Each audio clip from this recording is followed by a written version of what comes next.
So it's call to order this regular meeting of the Lindsay City Council and direct the clerk to take roll. Councilmember Velasquez. Here. Councilmember Watson. Here. Councilmember Cortez. Here. Mayor Pro Tem Salinas. Here. Mayor Kimball. Here. Thank you. Would you all please stand and join me in saying the Pledge of Allegiance to our flag.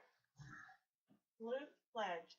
I pledge allegiance to the flag of the United States of America and to the republic for which it stands, one nation, under God, indivisible, with liberty and justice for all.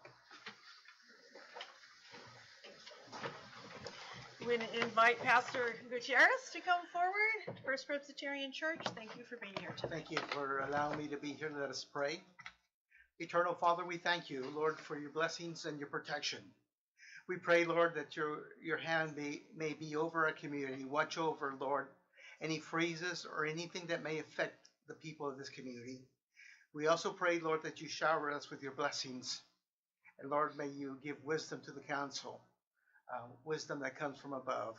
And may everything that they do for this community bring honor and glory to you. For we pray for all this in your name. Amen.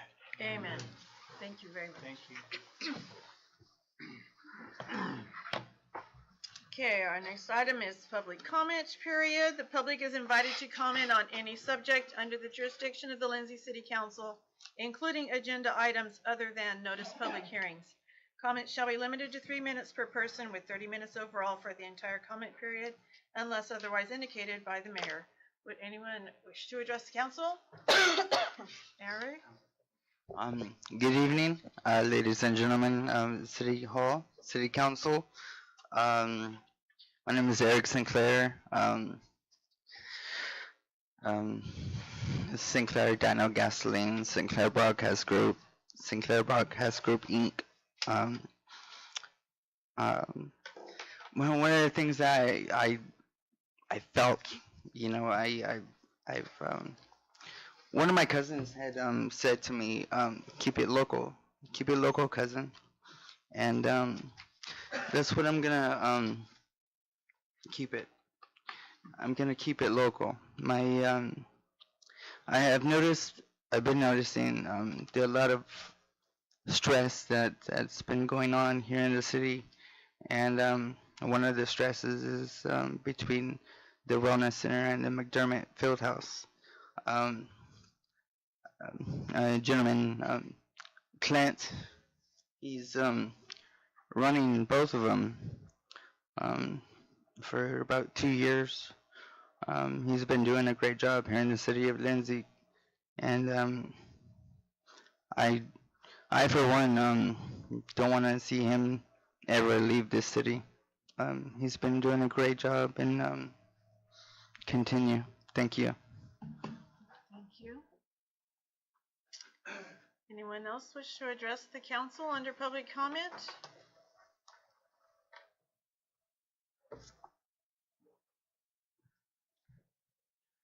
Hi, my name is Sam Mackay. First, I'd like to thank the council for the last time that I was here. I may have gotten a little bit off track and gotten distracted with just having a conversation with the gentleman who was presenting and forgotten about other people who were here in the room, and I apologize, but thank you for your patience. I'm new in town, and this is only my second city council meeting. I wanted to address the opposition letter to SB 415, if that's not a item for public hearing. I don't believe it is. Is that? I think you can address that now. Okay. Just after reading the wording of SB 14, I could obviously be completely wrong, but it seems to me that the legislation does not overhaul any law in any specific way that would change anything. It seems that effectively all it does is, if someone actually makes a complaint and if there's actually, you know, they see numbers that show that voter turnout goes down because of the way in which a vote is held, you know, after 4 years, of previous votes, that only then can action be taken. And so it seems a very small limitation on any charter city or any city's ability to conduct its business, because it doesn't specifically preclude the ability to have alternative voting time periods. It simply says that if you're going to have them, and if it causes voter turnout to go down, and if a voter actually files a court case, that then a court could take action to ask that the vote be held in a different manner. And that doesn't seem like a such a big limitation to have on voting operations. So I would hope that perhaps that could be reviewed, and if that is the case, and my interpretation of it is correct, I hope that the city will not oppose it in any way and will support it. I think that's all for now, because getting towards the end. Thank you very much. Thank you. Anyone else wish to address the council tonight? Under public comment. Seeing no one, we will close public comment and move to our other items of business. Council reports. Council members, anyone wish to make a report tonight? No, not this time. So Not this time. I always do. Kind of. It's a short one. You're welcome to. I attended the Lindsay Hospital Guild breakfast last Saturday, 2 Saturdays ago. Very nice event. It's always nice to see the people just gather for a good cause. You know, raising funds for the scholarships for students that previously attended our schools here in town. So that was very good. Also, the Indoor Youth Soccer League just ended their season on Saturday. Being that it was their first year running it on their own at McDermott, I think it was pretty good, and they are getting ready. They are taking signups for the fall season, the outdoor season that takes place in the spring, and those games and practices usually are held at the Lindsay High School football fields. So looking forward to that. Baseball signups are also going out. They've been out recruiting and taking signups outside of McDermott and other places here in town. So they're hoping, again, this group of parents and volunteers are hoping to have a good season. We also here in town, we're a big soccer town, as we know. Our high school boys have been doing really good. They had a soccer tournament last week, and both JV and varsity teams took first place. So that was good. And that really is a reflection of what our younger kids are doing. I have 2 of my boys that play on traveling soccer teams for here, and one of them is going to play at 7 o'clock, a championship at 7 o'clock today, and the other one will play a championship on Saturday as well. So they're getting them very young, so that's a really good thing. And my last thing is Lindsay Unified School District will be on winter break effective the 18th through January 8th. Classes will resume on January 9th. Yeah, that's it. Okay. Thank you, Laura. Councilman Salinas? Well, I'll go ahead and report on, I attended the TCAG meeting yesterday. It was a marathon meeting. All agencies were invited to present what they've done this past year with their and transportation projects. Mike did a nice presentation. Even though we haven't done a whole lot, he actually came up with quite a bit to talk about. We presented concerning our roundabout on Hermosa and Westwood, and also plans that have been developed for the roundabout on 65. The Caltrans directors that was there said, okay, Mike can come with me on the road to talk about roundabouts, because I could use some support. Anyway, that went well. The regional transportation plan proceeded with an approval step, which was selecting the blueprint option. If you remember, when Ted presented to us, there were like 3 options for growth that we were that we needed to select, and blueprint was kind of the middle one, and that's the one that basically got the most support as they went around asking. on that, so Blueprint was selected. A representative from Devin Mathis's office was there trying to get feedback concerning, I guess, I think it's SB 623 or not AB, I think it's SB, but because I know that Senator Vidak was speaking to us about this. This is the water bill that failed to move forward this year, but it's being brought back next year. It's somewhat controversial, and just trying to sound out where we might stand. So please let me know if you have opinions about this that could be helpful to Lindsay, because we do have wells with contaminated wells, and this will create a funding source. It's controversial to some extent because the money has to come from somewhere, and it's going to come from increased water bills. Memory Morrow can help me if you remember something. A little money on your water bill is going to be tacked on, plus milk, I think, a little tax on milk, and maybe something else to create this fund that then the whole state could have some access to make sure. I mean, if they made it a right that everyone has clean drinking water, there has to be a funding source to provide that. You can't just mandate it. There has to be a way to fund cleanups that are necessary. So that's what this bill is, and it's going forward next year. And the request is, if Lindsay is supportive of this, because we think it would help us, please write a letter of support and send it to our Assemblyman's office. I attended an ad hoc DCAG meeting last week discussing Lindsay settlement issues. Nothing was ultimately decided. They would like a proposal coming from the city of Lindsay City Council, what we think we could do, some sort of proposal on what we can afford before a final decision is brought back to DCAG in January. So I'm going to reach out to Bill a little bit on that, see if we can come up with something that makes sense to present to them. And that's my report. Denise, thank you for being here tonight. Do you have a report for us? Yes. Currently, we're doing Adopt a Star. So right now, kids are actually turning in all the gifts gifts for the children they have received or picked out. I personally had adopted 2, a boy and a girl, in kindergarten. They will be delivering them on Thursday and Friday, I believe. And another Santa night. A lot of kids are signing up for Santa night, and so we're very happy and excited for that. Will you be down here? Will you be helping on Saturday I will night? be. Yes, Great. I will. Thank you. Okay, staff report. Bill? Thank you, Madam Mayor.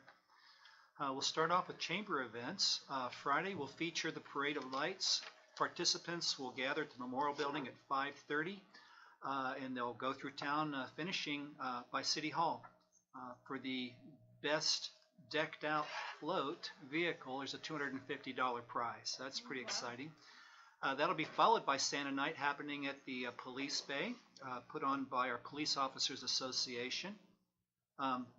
While this is taking place, our Sikh community will be providing authentic Indian food in front of City Hall as long as it lasts. They've done this a couple of times now, and they're getting it dialed in, and we certainly appreciate the opportunities that they create for us. They're good stuff.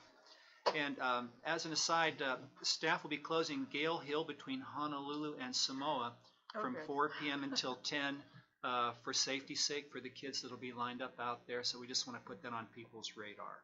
Could I so will you be setting up the little barriers to have them line up in the street as they go past the museum, or do we need to?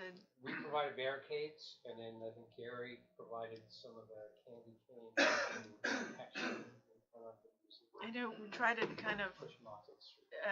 keep them off the shrubs in front of, but last year they actually lined up in the. They actually lined up in the street. I don't know if how you were doing the barricades. Just wondering. With the street You could closure, talk to Gary about it, just so he knows. Put what chili we need. powder. So it sounds like some additional protection would be to take care of that delicate landscaping in front of the museum. Is that what I'm hearing, Madam Mayor? Yes. We can probably accommodate that. Okay, thank you. So that'll be followed, those events on Friday will be followed by the annual Posada happening Sunday at 1 o'clock at City Hall. Santa will be there between 1 and 2:30 p.m. reading stories. My understanding is that then things will move to McDermott. Is that correct, Clint? Immediately following that, I see Alfredo nodding. Things will move to McDermott where coffee, hot chocolate, sweetbreads, and cookies will be available until 8 o'clock. There are several organizations, if you look at your flyer there, that are participating in that. We do appreciate all of their support making this possible. Also at McDermott, Family Health Care Network will be offering information on Covered California, blood pressure tests, hemoglobin and glucose tests, and samples of healthy drinks. I can't imagine anybody want to do that, but that'll be there. Continuing on, the Lindsay Community Theater will be having a winter talent night, 7:30 on Friday. So that'll be happening also. On Sunday, they'll be featuring Sounds of the Season. That's on December the 16th. Those are the events that are coming up. We've had some complaints about smoking around play equipment out at the city park. Staff is looking into smoking regulations, and we'll be looking up some things and bringing them back to council to see how you want to manage that. A reminder, Staff Appreciation Luncheon is on Friday, December 15th at noon at the Wellness Center, so lots happening over the next few days here.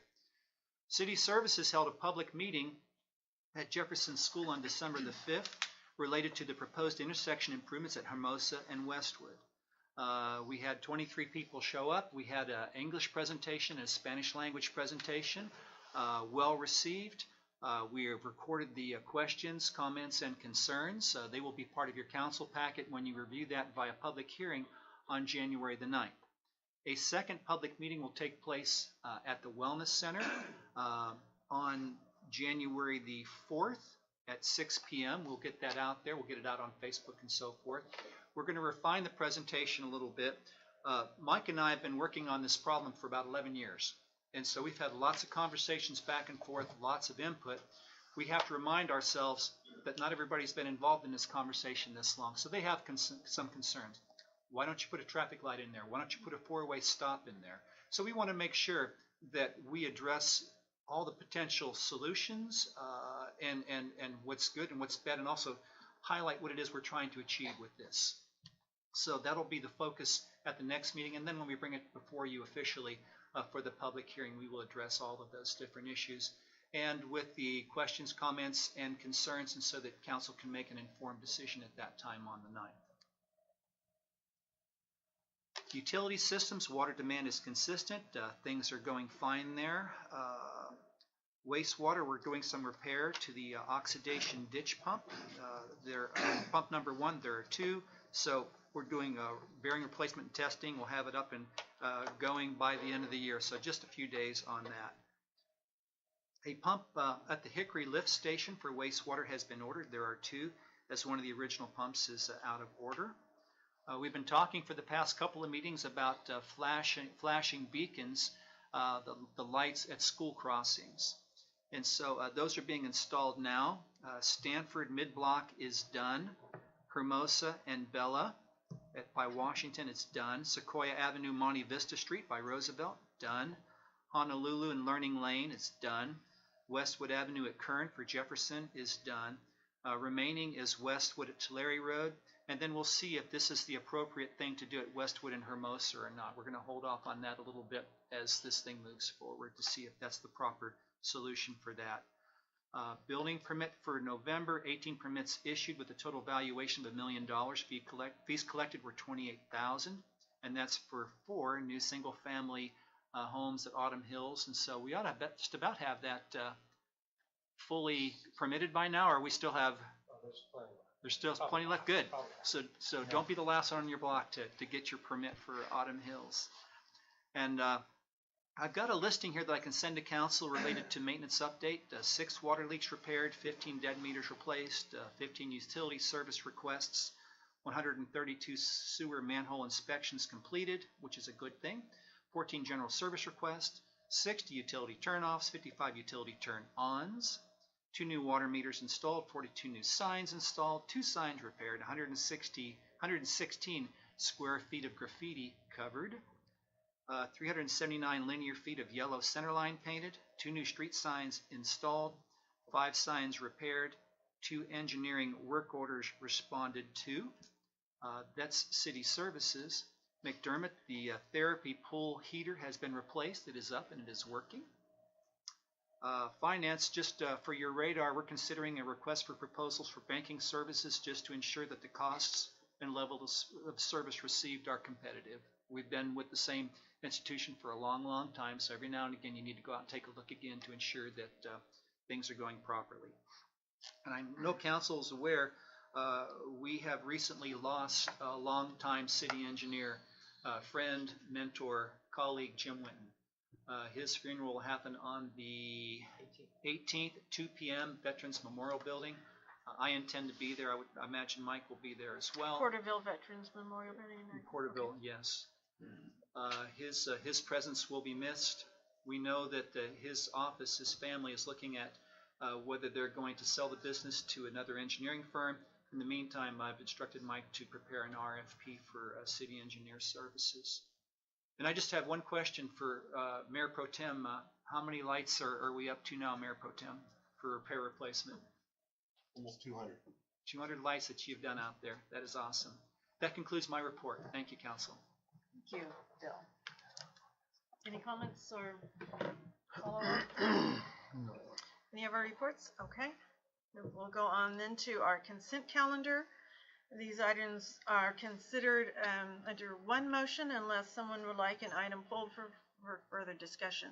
On our consent calendar, we have the meeting minutes for November 28th, the warrant list for December 7th, treasurer's report for November, opposition letter to the National Park Service, and this has to do with the steep increase in fees that's being proposed, an opposition letter to SB 415, which is a local control item we've been requested by other charter cities to join in on. I'm going to go ahead and ask that we pull the 4.5, the opposition letter to SB 415, since a member of the public has raised questions on that. Would anyone like anything else pulled off of the consent calendar? Or You beat me to it. okay. Then I would entertain a motion to approve the first 4 items. If there's no Move for approval. Second. all in favor? Aye. Okay, so let's consider then the opposition letter to SB 415. We do have information on that in our packets. In response, it's not necessarily a big issue for us, the city of Lindsay. It's just a request to support other charter cities in the efforts to maintain local control and to have your charter mean something, and the state can't tell you what you have to change in your charter. Also, the sentiment that if there's an issue with something like elections, that it could be brought before the city and the city council, that locally they can decide whether this is something that should be changed or not, rather than having it go to the courts, having that expense, the things going to the courts, and an outside judge deciding how things should be run in your city. So those are the main issues.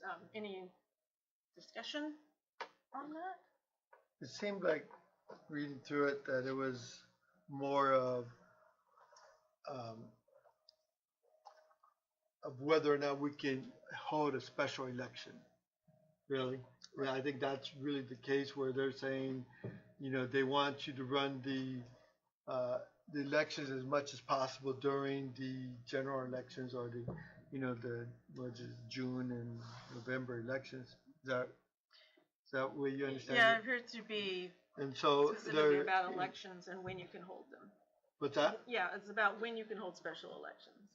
Right, so my question would be, does this mean that by opposing it, we're saying if we don't oppose it, does it limit our ability to have a special emergency election or any other special election by opposing this? If the Senate bill is approved, you will have some of your charter city rights eroded. And that's what it boils down to, is you have control right now. You have a lot of local control as a charter city, and we've seen a move afoot in Sacramento that they have been eroding the rights of charter cities. You look at it on face value, say, well, what's wrong with this? It's not a big deal. It's not a big deal. It's really about local control and whether or not that's something that you want to fight for in this case. I think it'll have minimal impact on the city of Lindsay, but there are many charter cities out there that this is a big deal too. I guess I don't understand why. I mean, are you saying because we're letting them start taking, picking away at our charter, or is it because of this special, the idea of being able to have an election when they need it? I mean, are we talking about two different things? Or are we talking specifically about this is specifically about elections? Right? It's about elections and the rights that charter cities have now that they want to, that the state wants to change.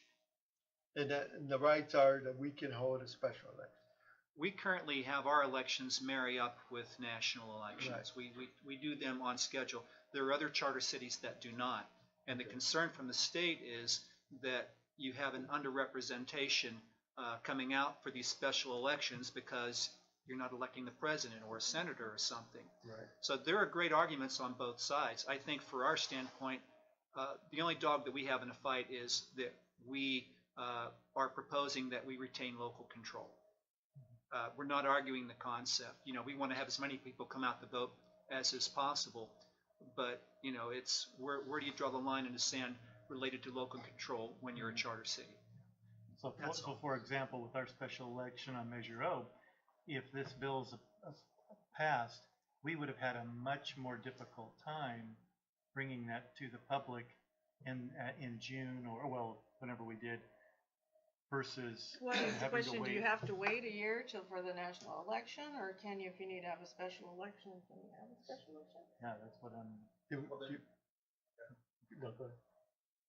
There's just a lot of problems, in my opinion, with the bill, because it doesn't apply to special elections, but, it's Oh, it just applies to regular elections. correct, but it also creates other issues. So, for example, if the sales tax had not passed, but for some reason there was decreased turnout, like, can we run it again? And it's not defined at what significantly decreased turnout is, so we're left guessing. Ultimately, the problem is that it being poorly worded and drafted is, Are you leaving it up to judges and courts to decide a bunch of stuff? well, not only that, you're doing it kind of retroactively, right? Because the challenge to this is to say, well, what it says is that a city cannot hold an election other than on a statewide election date if you've held an election before and it's resulted in decreased turnout. So, meaning you'd have to have an election that wasn't on a statewide election on a regular schedule, and then you had it again, and the first time you had decreased turnout, but the decreased turnout is not defined in any way. So that creates a problem for just us as a charter or not. It creates a problem for cities because the only way to actually test this is to actually do it, for it to pass, then somebody to challenge it later and say the first election that you had decreased turnout, so you should not have had the second election. It's not the greatest idea in general, but again, if they're going to pass this, it's one thing to say, okay, well, it applies to our non-charter cities, our general law cities. It's another thing to say, well, we've already chosen, and Bill's touched on it, that we marry up very well with our statewide elections, but other cities do not, and they've chosen to do that specifically for that reason, because they were a charter city. They thought that they had these rights to set up the elections how they did. They've had the citizens in the community vote on it and approve it, and now they're saying, no, you can't do it in this fashion if it's going to decrease turnout in some way. And so, yeah, there's a chipping away. It's kind of multi-layered, and I would tell you personally, I think it's a bad idea, number one. But the issue that's before the council is really how it's going to affect the city's rights as a charter city to say when it can have elections and when it shouldn't. Well, we're not heading this thing up. We just had a request from Arcadia, who has their regular elections as part of their charter on off-cycle years or whatever. Right. And so it's a big deal for them, and they've just requesting other charter cities in just a letter of support on their behalf, if we feel like it. So. Sorry to interrupt, but what you said is true. You said that it's vague in terms of how it works and why you would have to, what is considered a lower voter turnout? It specifically says it as if you have 4 elections in regular cycles for 4 preceding years, you count the number of voters who came out, you take the average of them, and then you look at the special election that you have or whatever other election that you need to have that is not prohibited in any way, you can hold it at any time, that doesn't limit your power to have it, and then if for some reason during that time that you scheduled it, it's dropped by 25% versus the previous average of all your other 4 years that are included in the measured coverage, and someone, as you said, didn't file saying that there's been a problem, and then it's not taken outside of the local area, some outside of local jurisdiction or control or something, as the other gentleman said, it's simply taken, in fact, it specifically says it has to remain in the local jurisdiction of the local courts filed with the local judges. So the local judges have to rule on whether or not it actually mattered at that point. So there's nothing taken away from the charter city. There's just a small sliver of protection given to the average voter that if somebody were to, even though obviously it's not the normal thing to do, but if somebody were, or a city council were to organize and hold an election at a non-standard time period, knowing that the election was going to get, say, 10%. Okay, sir, we need to wrap it up. It would then give the voter just cause to be able to go to a judge and ask them to review that, and it doesn't say that they don't have to, that you have to scrap the entire, that it makes it all go away. The judge has to determine something, and if the judge determines that something seems a little funny, then a new vote has to be held, and voters have to be made aware of it. Mr. McKay? Okay, I'm going to cut in because you've been pretty verbal on that. I think we understand your point. Thank you. Then bringing it back before the council, if there's any discussion on the council on this matter. Do we have any idea how many other charter cities or non-charter cities are lending their support to opposing this? I don't. We wouldn't yet. I'm sure all charter cities received this request to support Arcadia in opposition. And whether you support it or you don't support it, it's not going to approve or disapprove the Senate bill. You're simply saying that you're lending your voice with other charter cities or you're remaining silent. Well, I know for me, the idea of the continued erosion of our ability to manage our cities the way we see fit is alarming. The fact that this is going to be more than likely tested in court is very problematic. And you have unelected individuals doing the job of elected officials in a courtroom setting, and that's just, in my estimation, not the way this is all set up and designed to be. So, I for one would certainly be with the city of Arcadia in opposing this. Well, so is that a motion, and we'll see if there's a second to go ahead and approve this item? So I just have a question. So Further discussion. if we are in support of this, that means we're okay with how the system is right now, with how things are right now? Okay. Just wanted to clarify that.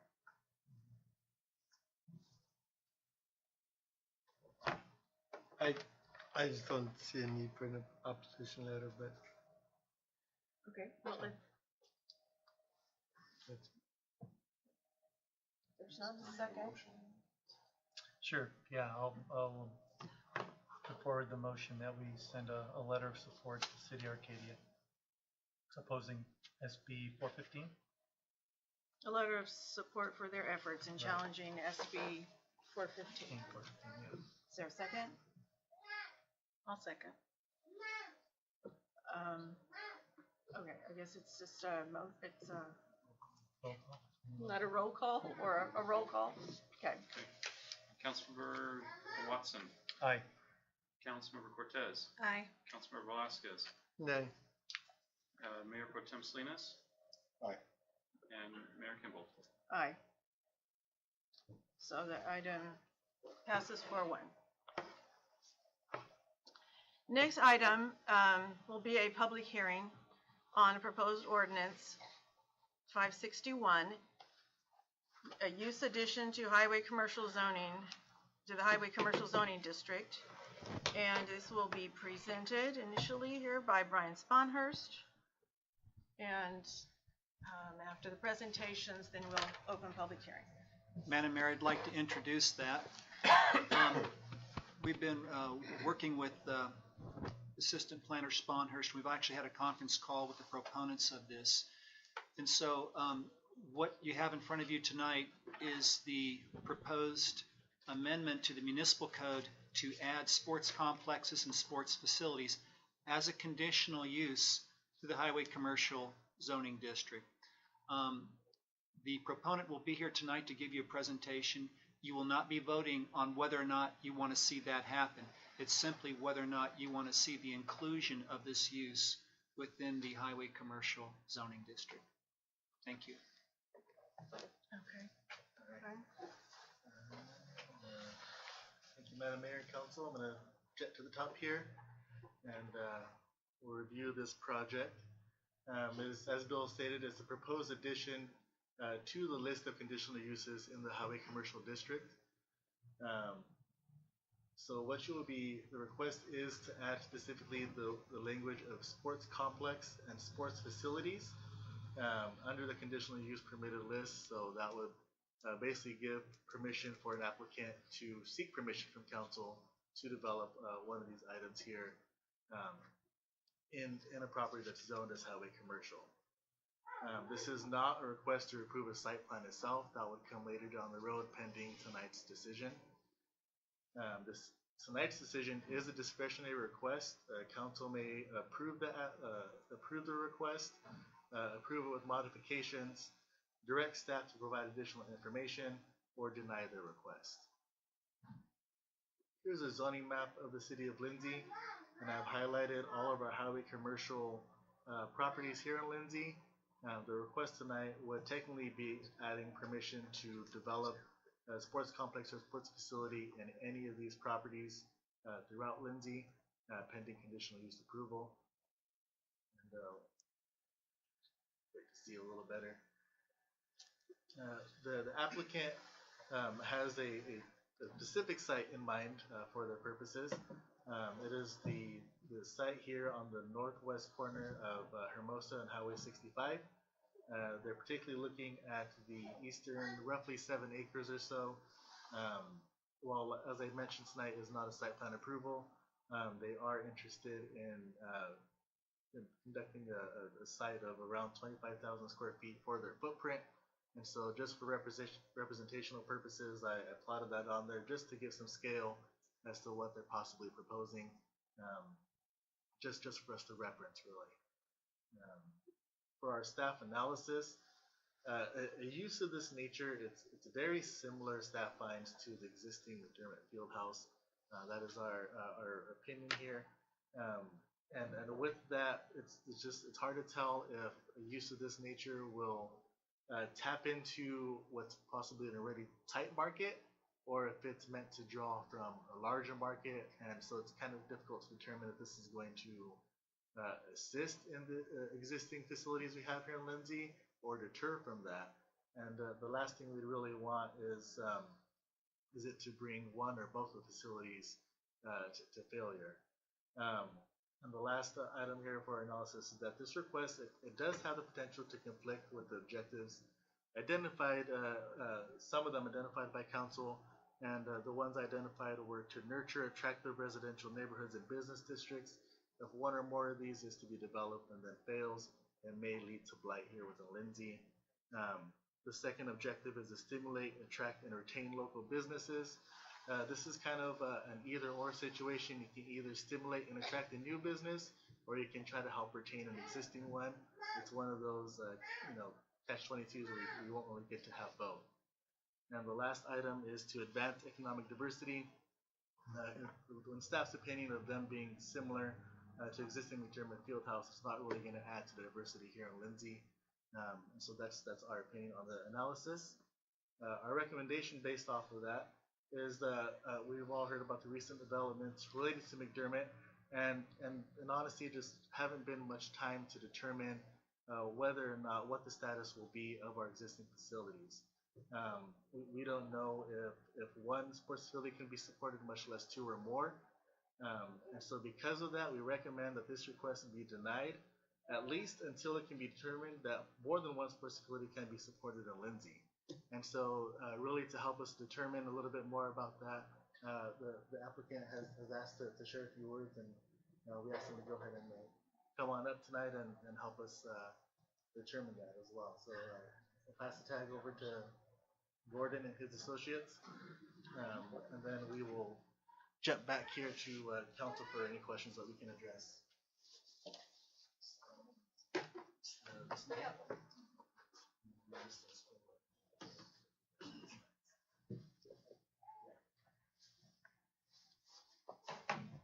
Okay, thanks, Brian. Appreciate it. Ladies and gentlemen, thanks for taking the time. We appreciate it. My name is Gordon Orsborn. My family owns the 15 acres on the northwest corner of West Hermosa and 65, and we've owned it now since 1980. My family business is real estate and agriculture. Our real estate business is income properties, investment properties, real estate development, commercial, residential, etc. Most of that is down in South Coastal Orange County where we live. Our agricultural business is entirely up here in the Central Valley where we farm. My grandfather got us started in the business 50 years ago with some orange groves that we bought in Exeter. We own properties now in Exeter, Strathmore, Lindsay, Porterville, and some other places up here in the Central Valley as well. One of the things that I'm in charge of for our family is special projects, real estate investments, and private equity placements and various projects and investments that we make all across the board. One of the things that I've been charged with is some of the very unique property that we have up here in the Central Valley, on which we currently have citrus groves, but the properties have zoning that may be otherwise.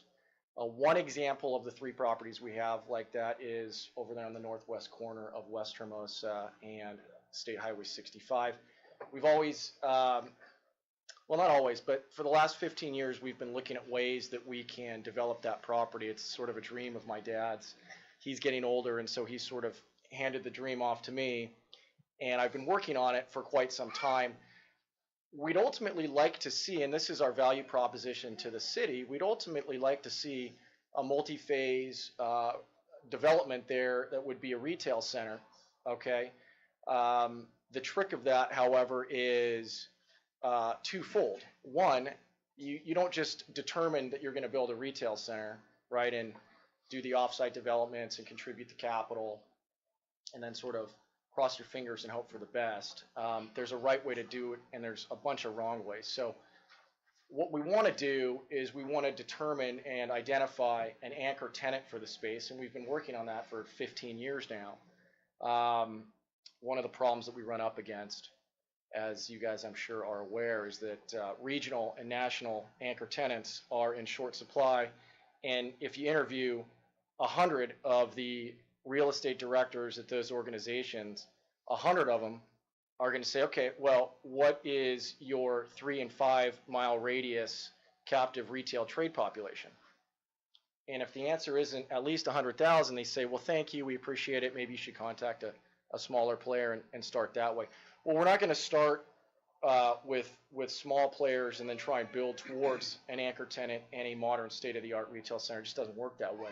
What we have to do is start with an anchor tenant and then develop the site around it. And so I've been looking and looking and looking, and we, lo and behold, had a couple facilities down in Orange County that popped up in the last 10 years that were able to do just that. They built large, to oversimplify, industrial boxes, and they put state-of-the-art equipment, established state-of-the-art operating teams, and started basically what we now know is the industry of modern sports tourism, sports programming, and sports recreation. And it's been very successful for these operators down in Orange County. And so I said, well, why don't we try and see if we can figure out a way to do that up in the Central Valley? Do they have anything like that? And so, let's see if I can go to the next slide. So our business concept is pretty simple. We want to call it Central Valley Sports Center, and we want it to be the premier championship level multi-sport indoor-outdoor complex in the California Central Valley. Now, you guys have a great trailblazing presence here with that. We didn't look at the McDermott Fieldhouse and say, oh, they're doing it, let's copy it. We actually kind of came up with the business concept first and found that there was already a presence that had started blazing the trail in just that way. And so while some folks might see that as a competitive presence, we see it as a legacy that we can help build upon. And we would do it in a way that injects a significant amount of capital into the potential development of the site. So the value proposition is twofold. It's one, hey, look, we want to ultimately have a thriving modern retail center there that would bring in, somewhere, and we've already earmarked the money, somewhere in between $6 and $15 million for the multi-phase development. Between our family and our capital partners, we have the money already earmarked. But maybe the secondarily, but also very important, we believe that this can be a very complementary business, not only for the McDermott Fieldhouse as it exists right now, and as it may evolve to exist in the future with a presence like we're proposing, but it'll be very complementary to all the other existing businesses that surround the retail adjacency in the overall city, because we expect somewhere in between 250,000 to 300,000 people to be attracted to just the sports center itself with the right programming, the right marketing approach, and the right amount of capital. So what I did was I started reaching out to the folks down in Orange County that have successful sports centers. There's a handful of them, and granted, we've got quite a few people down in Orange County, but we have quite a few sports centers as well. And so one of the groups I reached out to are my business partners back here, Jason Brennan and Jeff Lutz, who are the principal owners and operators of Next Level Sports. And they said, look, that's an interesting concept. What's the retail trade area? And I said, well, look, the thing with Lindsay is it's right smack dab in between Fresno to the north and Bakersfield to the south. So if you bookend it with those two major metropolitan areas and then include everything between, you really have like a retail trade population of somewhere in between 1.5 and 2 million people. And they said, okay, well, that works. What's competing? I said, well, as fate would have it, the city has a facility that is doing some of the things that we're proposing to do, and a lot of things that would be other than what we're proposing to do. And so I think there might be some synergy there and a nice complementary mix. And so Jason said, look, let's just go up and check it out. We started this process several months ago, and we're trying to matriculate the ball down the field. And so here we are tonight. I will tell you, and then I'm going to turn it over to Jason and Jeff and let them dive more into the particulars of how a sports center successfully operates and where they think there can be a lot of crossover synergy and partnership with the city of Lindsay and the existing enterprise at McDermott Fieldhouse, again, as it exists in its current operating model, and how it might evolve to exist successfully in partnership with what we're proposing to do. Jason said, look, number one, you got to have a good location. He goes, I think we've got that.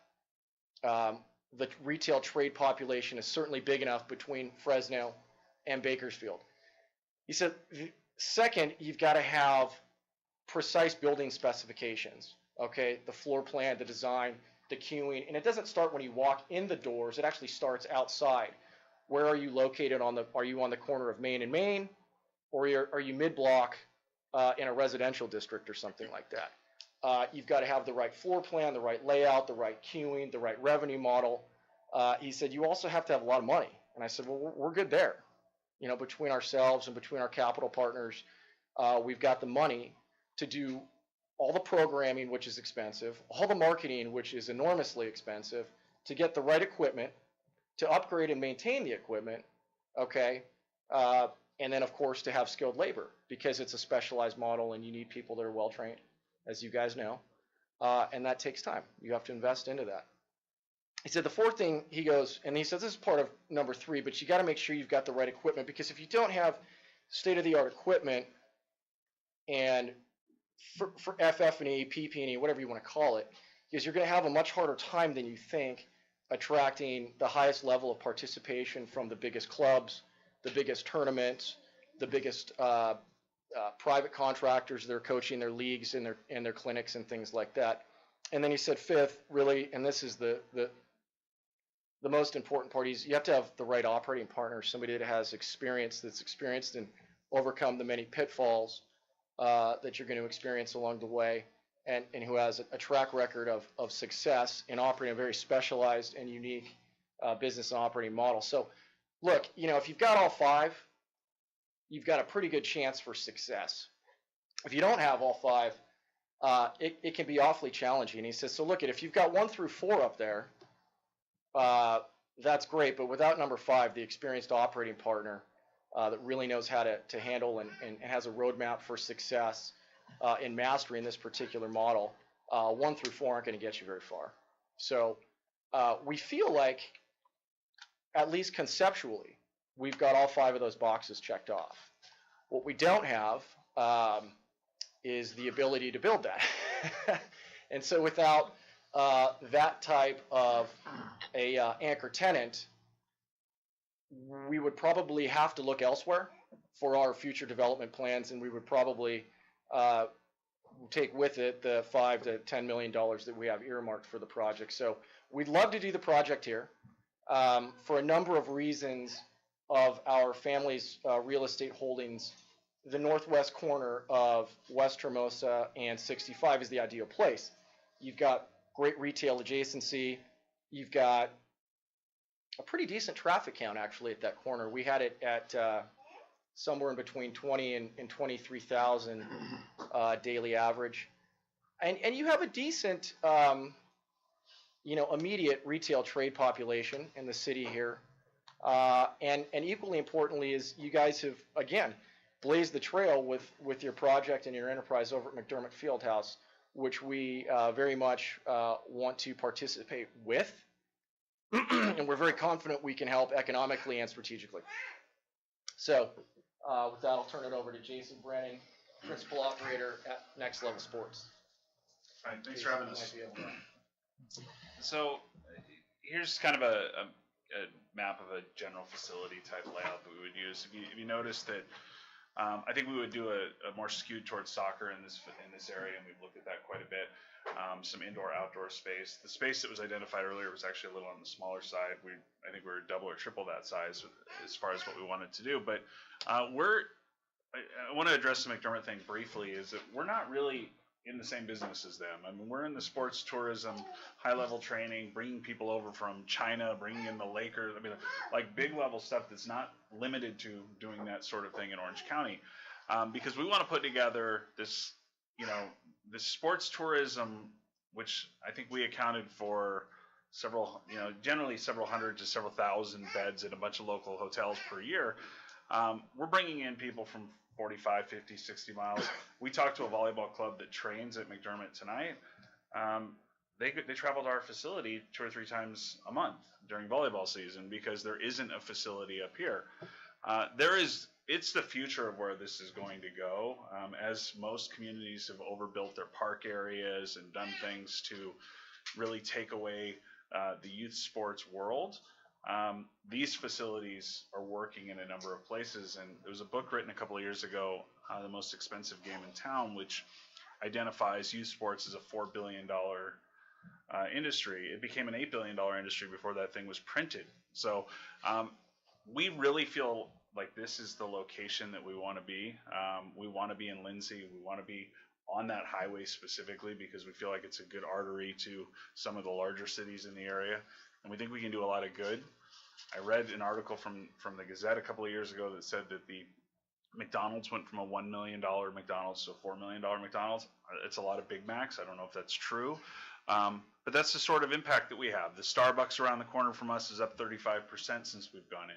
So we're looking at bringing this facility that not only really impacts the youth sports in the world. And by the way, we're not heavy into the birthday party business. We're not looking to do water sports and rock climbing and a lot of the things that are being done at McDermott. And it's an incredible facility, but it's not what we do. I mean, we are, if you look at the square footage of this, it's built for tournaments. It's built to bring in as many people as possible. And that's what our business is. So I think that the comparison is not really accurate. Like, you never allow a pizza place because they sell pizza in there, right? It's a different experience, and we respect the job that's being done over there, and we think that we can bring in some tournament business because we're not going to build it large enough. There's no way that we will not have overflow, and for us to go out and market some of the clients that we already work with and say, let's do something up in the Central Valley, I promise you there is overflow, and we think that'll help everyone as we put more sports in the community. I know I rambled there, but is there anything that guys, also, we don't want to talk at you. We want to give you a high altitude vision of what we hope to do with you. So please, if you guys have questions or concerns, please, we welcome them. Please pepper us with those, because this is a great opportunity for us to meet face to face and break a little bread that way with you guys.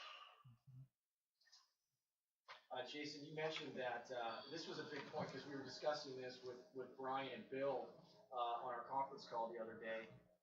You had mentioned that 75% of your business at Next Level comes from over 45 miles away. Is that right? 65%. 65. Yeah. Okay. So it's not a stretch by any stretch of the imagination to expect that we'll be able to draw equally in great part from places as far away as Baker Field. Well, they're coming to us already, and they're coming to us because there aren't options located here. And while McDermott does a lot of things well, it's not set up to be a tournament facility. They have 2 full-size basketball courts. They have a bunch of side courts, which work really well for leagues and practices and things. But if you're trying to bring in top-level AAU tournaments and NJB tournaments at a big level, at the 100-team type number, it's not an option for them. And I would say the same with volleyball. And volleyball, it probably works a little bit better for a 4-court facility, but we're talking about, there is 800,000 square feet of facilities like ours in Orange County that are full every single weekend. And they're full because the tournament directors that live in this area have to do them in Orange County because they can't get facilities here. We work with 2 or 3 people who have area codes that live in Visalia, that live in Bakersfield, that live in Fresno, that are doing 2 tournaments a year with 100 to 200 teams, but they're doing them in Southern California, they're doing in Orange County because they can't find a location here. So this wouldn't be like a place like, let's say a group of kids wants to play basketball. They wouldn't necessarily go to your facility. This is more, like you said, just like for actual tournaments. I don't want to rule that out. I mean, we do have a big part of what our current facility does is very high level training. So whether it's club teams, skills academies, those sort of things, those kids are already going somewhere right now. And some of them are going to McDermott. I can't say that some of those people won't move around. I mean, that's definitely a possibility. But when you look at the inventory space that's currently available in the Central Valley area, we're going to be pulling from a larger group area. It's going to be coming from Bakersfield and Fresno, and the volleyball club I talked to tonight said they have 2 full teams of volleyball girls that come from Exeter, right? So, it's not just the city of Lindsay. Could you define sports tourism for me? What does that mean? So I know we can forward it to you afterwards. There's a fantastic Real Sports piece that was done that Brian Gumbel did a couple of months ago, which is there's this entire group of parents, unfortunately, that get up at 7 o'clock in the morning or 6 o'clock in the morning every weekend and drive their kid to play club basketball, club volleyball, club baseball, club soccer. whatever that is, and they've ultimately made their vacation. Yeah, they've ultimately made their vacation plans, their travel plans around playing in different tournaments in different parts of the country. There's a city of Nowheresville, Indiana, that just put in 400 soccer fields, like some ridiculous number of soccer fields, because soccer being, as I'm sure you know, one of 2 or 3 growing sports in the United States at this point. So people are making those sort of commutes already. So when we talk about sports tourism, we talk about people coming in, renting rooms, bed taxes, thousands of beds that are rented on an annual basis from people coming in, and just kind of that impact. It's not, and I want to differentiate, it's not a birthday party, right? And it's not somebody who's playing necessarily in a basketball league after work or a basketball league after school. It's about these people that they're trying to figure out how their kid gets a college scholarship because they're a pretty good soccer player. And the more that they can, put their kids in those positions, whether it's a travel tournament or they have viewing periods where coaches come. I mean, you put those right pieces together and we have those relationships, they come. They have to come. So, I'm sorry, go ahead, Dan.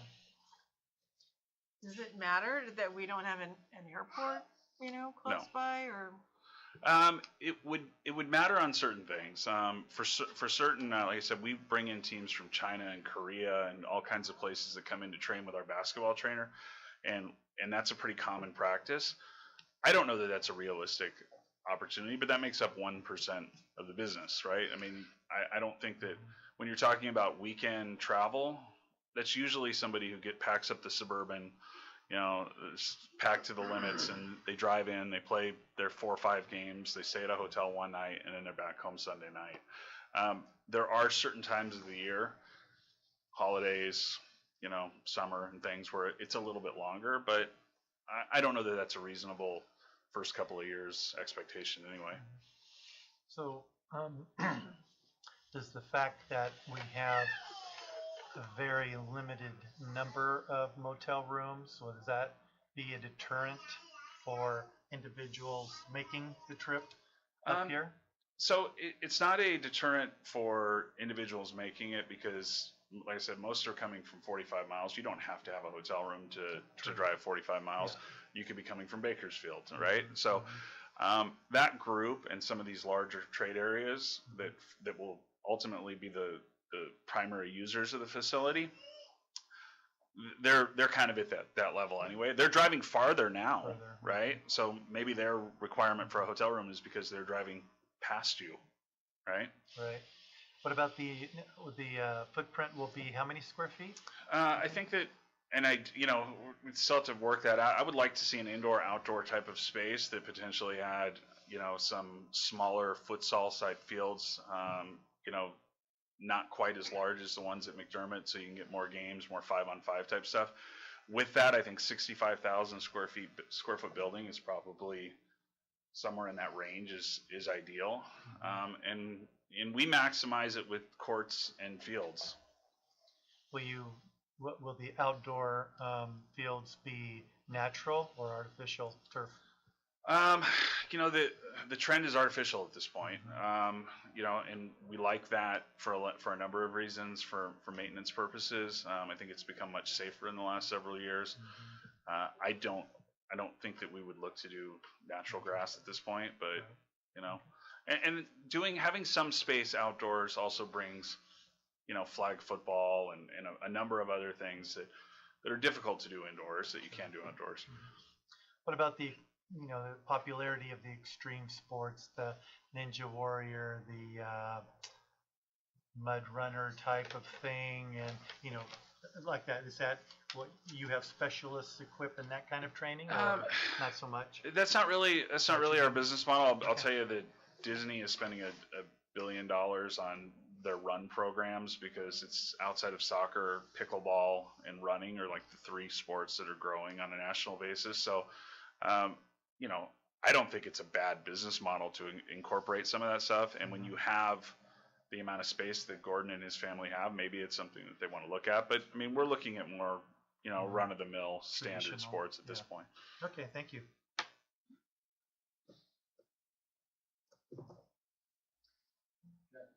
Yeah, just real quick, I just wanted to add one thing to Jason was kind of hitting on was, kind of the differences between kind of what we're doing here is really the methodology. Our methodology is very different because we go from what is the athlete's end goal desire to be? Is it college? Is it scholarship? Is it this? And so we have an end goal here where our methodology says, I can take you where you're 5, 6, 7, and put programming in place to really get you there. What's a real outcome here that we're trying to accomplish? And it's not haphazard, it's not disparate different systems. We have a whole methodology that we put in place over at Next Level that really takes somebody from early development, child development, after school type programming, because that coincides with the athletic experience. So you have a situation where maybe academics is a problem, but the athletic system combine those two together and really make sure that we create the right kind of environment that supports both. Because the end goal from all parents, right? Everybody's contributing to the sport is trying to see success at that right level. So that's methodology number 5 on what Gordon's talking about. I think that's important because I know that that's been a struggle for a lot of our youth here that are trying to play at the college level. It's hard for recruiters to come out to Lindsay and look at them, or it's hard for them to get the proper training here locally, so they'll have to go to Bakersfield or Fresno or other places to get that type of yeah. So take that one step training. further. You know that business exists in Southern California, and they travel from all over to get there. You know that business exists in Northern California. Why can't that business exist here in Central Valley? It makes total sense. Because if we just steal some from here and some from here, changes the game. You kind of combined the athletics with the academics briefly. So are the academics a part of the Next Level program as well? So we currently have it where it is. We've had a charter school on our campus for a number of years, but we've also put in at different times different tutoring groups and things, because what we found from our own as an operator is it's highly competitive in Southern California, and we understand that parents don't want to drop you off at 2, 3, 4, 5 places if you're an athlete, right?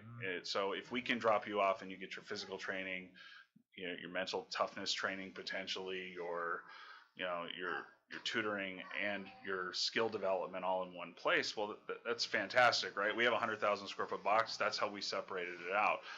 I would imagine that would be, a key focus in everything that we do here is we want to make it a one-stop shop, but it's geared towards athletes that are really looking to not just play on their high school team, but play in their college or beyond. Interesting.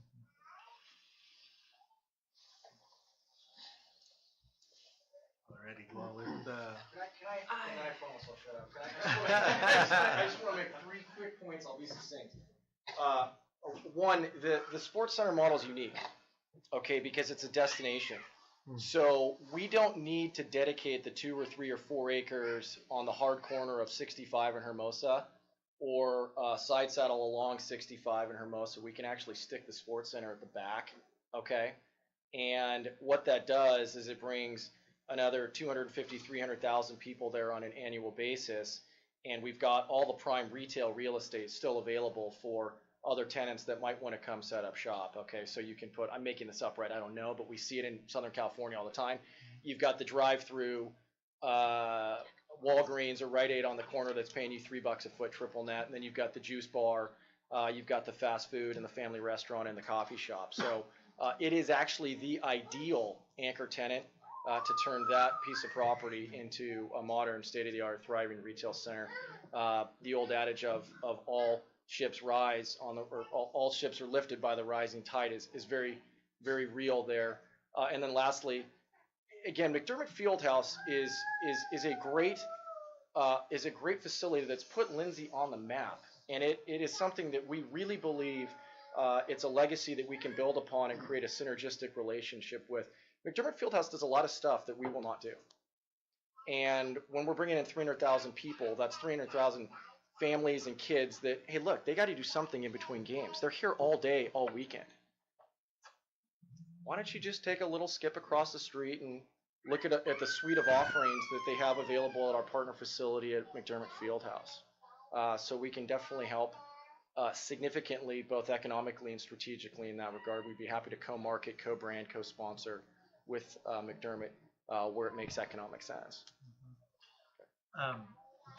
I'm sure you're aware that Caltrans is making some proposals right through that property, or very close to your property that might affect it. What, do you have concerns about that? We've been wrangling, back and forth with that for decades, actually. Right. So we have, well, number one, the proposals that we're aware of are on the opposite side of the parcel than what we would be developing. So number one, that alleviates a lot of the concern. And then some recent intel from Bill in his office indicates to us that, and correct me, Bill, if I'm getting this wrong, that we do not expect to see that highway being shifted for whatever economic and political reasons at the state level for maybe ever. My lifetime at least. So another 100 years. I don't know, we gotta get him to the gym so he can. Bill, you look magnificent. Okay, that's it for me. What If you guys about the have questions, fire roundabout? away. How would the roundabout affect? It will not affect it negatively. The roundabout will be up at Tulare Road where the bend is in Highway 65. No.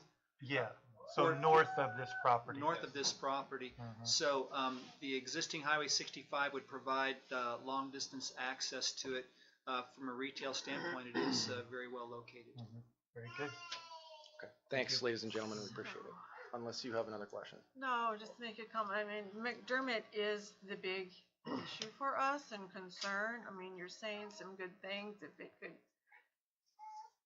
work together, that'd be great. I hope when we open public hearing, though, that we might hear from our McDermott Right. management people Sure. on their opinion on this. I personally think it's a great concept and something that we should think about. It Definitely ties think in about with moving the original forward. concept that we had with McDermott. I mean, we had hoped for tournaments there as well.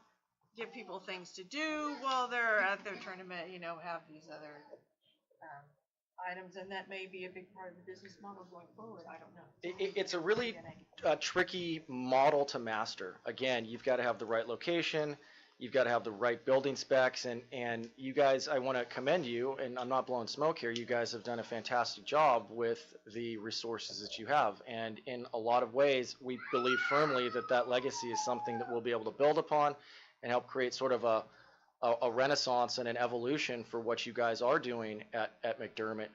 But again, you've got to have the location, the exact building specs, you've got to have a ton of money, and that's hard to do just to get those three, okay? And then to find the right equipment and maintain it and upgrade it as is required by these big tournaments and these big leagues and these big clubs. They simply require it.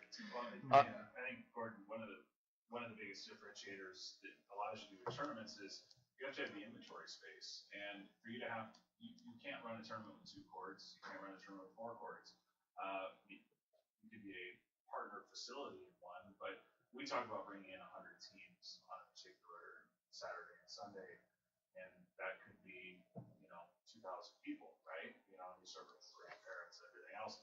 A 4-court facility or a 2 soccer field facility just don't become the destination for those sort of things, because the built-in cost of running tournaments is just a detriment to picking those locations. You wouldn't do it because you're trying to get as many people into one spot as possible. Yeah, so real quick, 2 points. So one, the major tournament operators in all these different sports, whether you're in Southern California or Northern California, have a list of requirements for a facility. And as it relates to McDermott, there's some fundamental problems that they just won't even consider, whether it be size or whether it be the facility itself, for a number of different reasons. And so we didn't know all those either. We've had we've made our own share of mistakes trying to comply with all these different tournament people, because they don't all have the same rules, they don't have all the same requirements, so it is challenging. But to do it, now we understand all the requirements, and we have the relationship to kind of bring them together, and they're comfortable being in our environment because they know how we operate. The second thing too is 100-team tournament's bigger than what we're proposing. So we would look for overflow, whether it be at the local high school tournament, what have you. And so we try to bring as many people as we can, try to fill up as much of the location spots that we have in the inventory here in the immediate area. Because that's what happens in Southern California. They have 400-team tournaments. And we're the child in that relationship on some of these 400-team tournaments. Because we're not even the biggest facility down in Southern California. So if you're going to attract 200, 300, 400-team tournaments, you have to have the right kind of inventory, and you have to be set up right where you don't even get included. Right, and we would be in a capital position where we would be able to assist from an equipment standpoint. In all likelihood, I don't know how it would play out, but look, if we need additional courts and the courts need to be of a certain specification, then certainly that's something that we would take very seriously in assisting our partner facilities with. So, just quickly, Glenn, how many square feet are in Building C?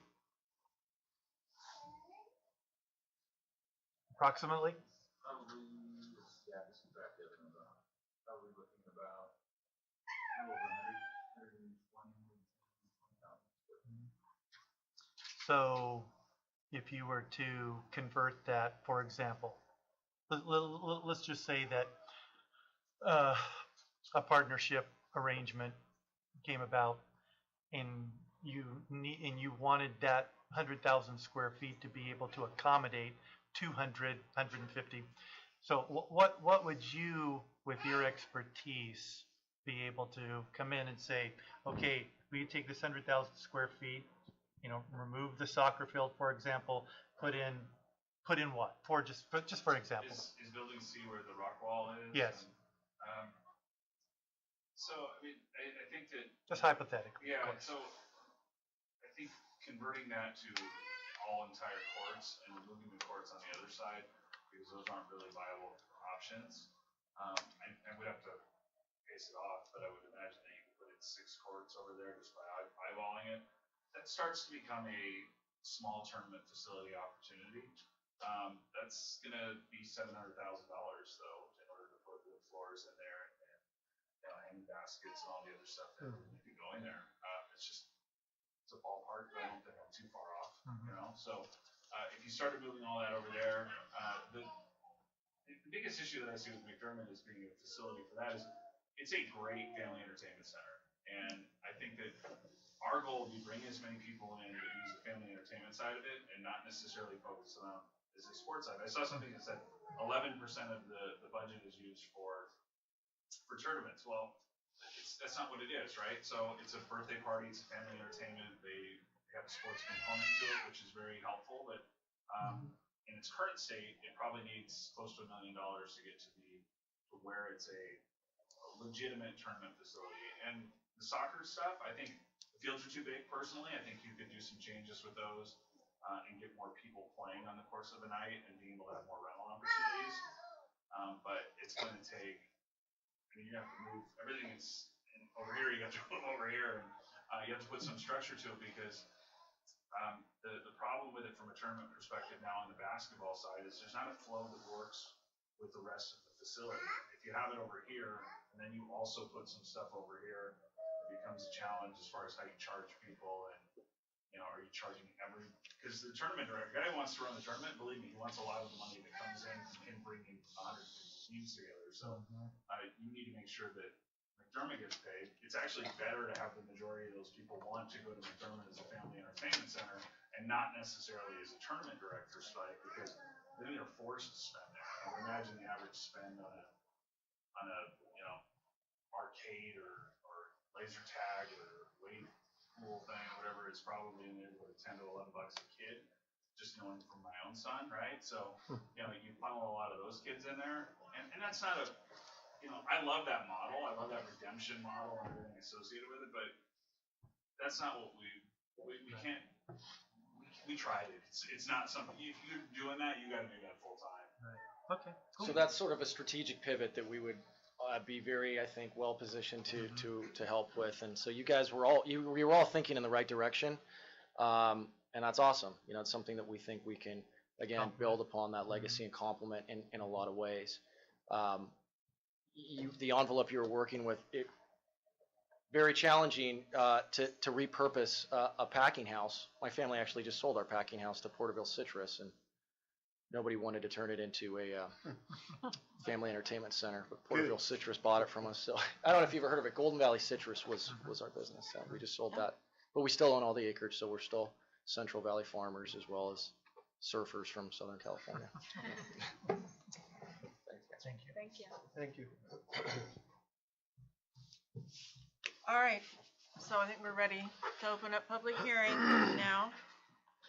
I will open public hearing and ask that proponents or those who might, in the audience, you might wish to speak in favor of this ordinance to allow sports facility in the Highway Commercial District. They may at that time come forward and have to say their piece. And then we will open it for opponents or those who are maybe against this ordinance to speak. The council can ask questions of anyone who comes forward to speak. And then there will be time for rebuttal if necessary for both proponents and opponents. And then it will be brought back to the council. So with that, I will open the public hearing and ask if there's anyone here who wishes to speak in favor of this proposed ordinance, and if so, would they please come forward? Ladies and gentlemen, my name is Eric Sinclair. I see a lot of pros to this with the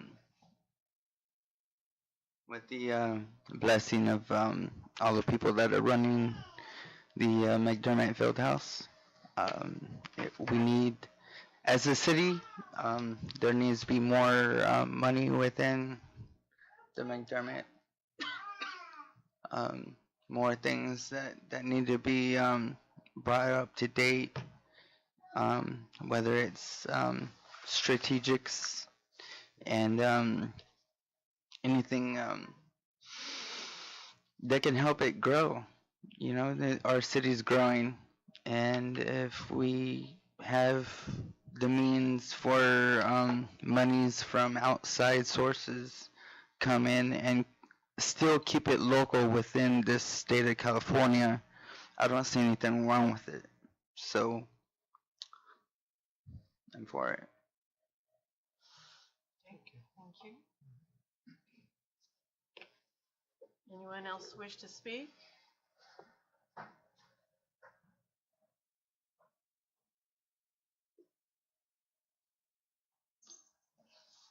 My name is Gary Melling. First off, I have to say I have to agree with Eric. I grew up, our property was adjacent to that property, and I remember back in the 70s when the Stone family petitioned the city to bring that into the city limits so they could put their car dealership there. Unfortunately, they died in a plane wreck before that could happen, and for the last 40 years, nothing's been done with the land. I don't know, this is not saying that this is the opportunity that can be looked at and weighed later, but I hate to see us not give the chance to weigh those options if we deny the rezoning of this to exclude it. So I'm not saying that this is the answer, but I'm saying let's not disregard it. Okay, thank you. Thank you. Anyone else wish to speak?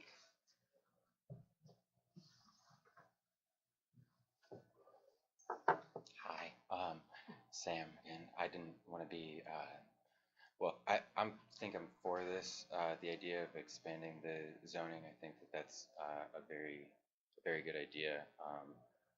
I think that as long as we're very careful about, making sure that any management follows through with anything that they say that they're going to do, then I think that everything should be fine. And I think that, any time that Californians can be helping Californians, and that restrictions can be eased to allow for people to have more freedoms. That's a good thing. So, thank you. Thank you. Anyone else wish to speak in favor?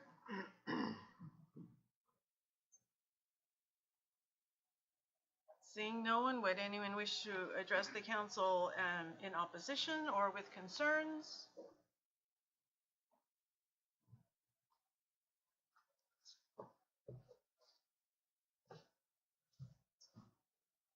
Okay.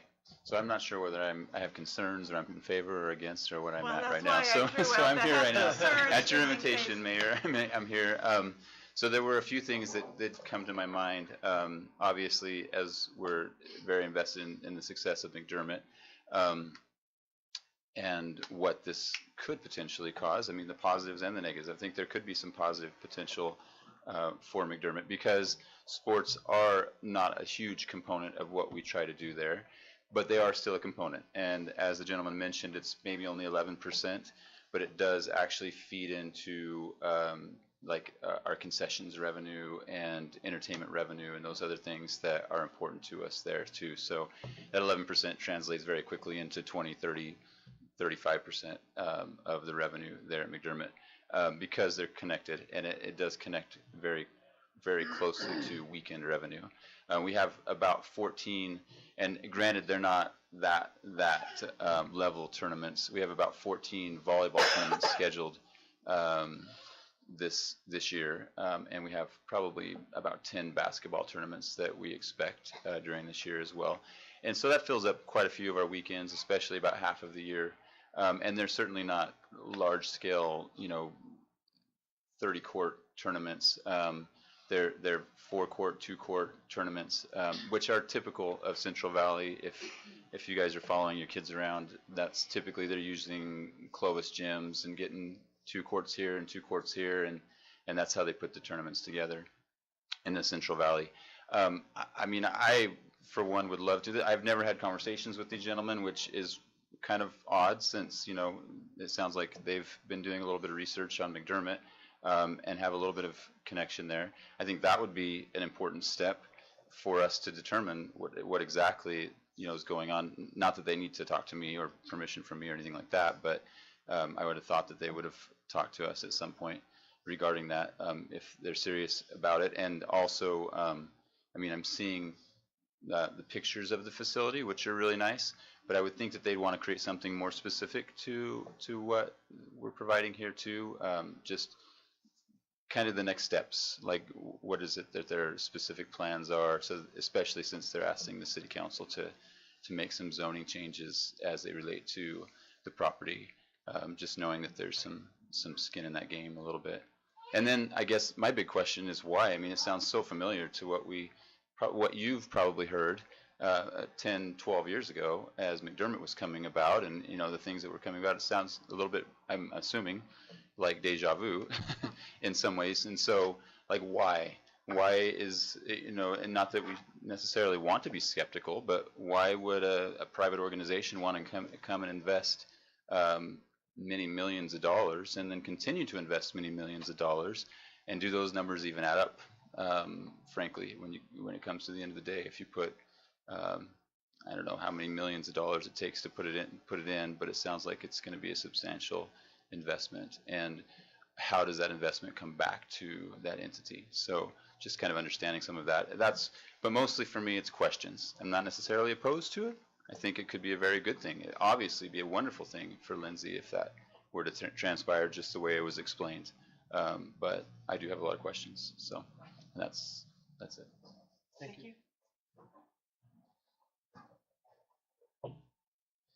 Are you going to speak in opposition to Sam? Well, just in terms of concerns, I don't know the gentlemen either, and while I'm sure they have the best intentions, just a cursory glance on Yelp of their facility in Garden Grove yields a significant number of 1-star reviews from people and numerous pictures of facilities that are falling down and not maintained. And I guess that's what I meant when I said my concern about making sure that management does what they say they're going to do. And, you know, if their main business and location is significantly farther away than Bakersfield or Fresno, it gives me pause and many questions as well that I think probably he would have. So I think it's fair to say that even though I'm in support of the proposal generally for the opening up of this idea, and I think that this idea could be one that is good, I think that it definitely should be handled with care. And many questions. Thank you. Thank you. Would anyone else like to speak to the council with concerns on the issue? If not, we will allow for rebuttal.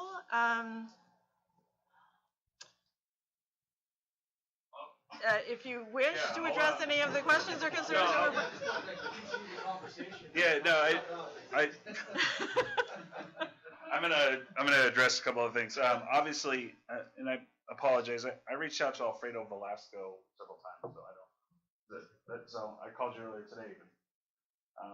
At least the number that was provided by your office, which is 559-827-2482. Yeah, so I reached out to Mr. Velasco several times to have these conversations prior to here because we agreed that we thought that was a valuable step in the process. The comments about you know, the why, I think Gordon did a pretty good job at laying that out, which is this is step one of a multifaceted approach on how he's going to bring value to the area. So the anchor tenant aspect of what Next Level or Central Valley Sports Complex would do is step one in that. So and then as far as Yelp reviews, you know, I can't control those, although we often get pegged with somebody who charges for admission or somebody who does things that are completely out of our control, same way that Angel Stadium gets pegged occasionally when Mike Trout doesn't hit, right? The Yelp reviews are not something that we can control, although it's a challenging industry for sure to be in youth sports because there's a lot of emotion involved in it, and sometimes we don't always get the best end of that. So statistically, when you have 400,000 people yeah, there's going to be some people that are upset. I mean, even if you have 1,000 of them, but say they hate thank it, you. that's only 9%. Another 99 comes up.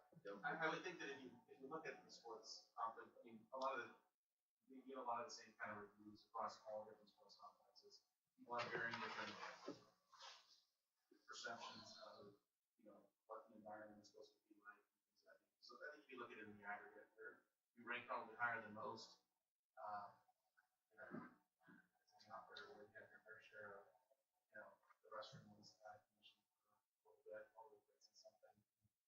Have, you know, 2,000 to 3,000 people inside at one time. Something's going to happen from time to time. And you got to think of a spill or take care of something. And, you know, that's the person that had that perception. Don't.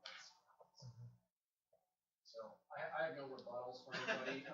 We love that you guys are open to continuing the conversation. So Ryan and Bill have my contact information. Please, any questions that might come from the public, the council, from city management, please don't hesitate to fire away, and we'll immediately respond in detail. Brett? I was just going to say, if you're speaking, come up to the podium. It's difficult to take notes if the conversation's bouncing around. Thank you. All right, thank you, Brett.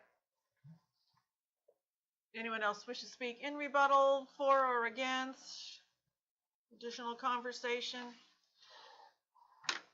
If not, take it back before the council for additional questions. Yeah. Madam Mayor, can you close the public hearing? Oh, I thought I closed it after council. You can close it now. Okay. All right, and we'll close public hearing and bring the item back before the council for additional questions, comments, discussion. Sure. Lots of comments here. So going back to something Clint said, 12 years ago when we were coming up with the idea of McDermott, we certainly had those big ideas of what it was going to be.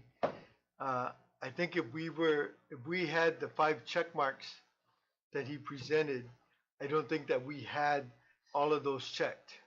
And maybe that was, we didn't get the success we wanted because maybe we didn't have the expertise in the marketing. For instance, we certainly had the passion when we opened up McDermott, and we had the vision that we wanted it to be, but maybe we didn't have the marketing skills and some of the other skills. I think that's been detrimental to our larger success than what we have. I think we have a great success at McDermott. And somebody said something about, it's a small building.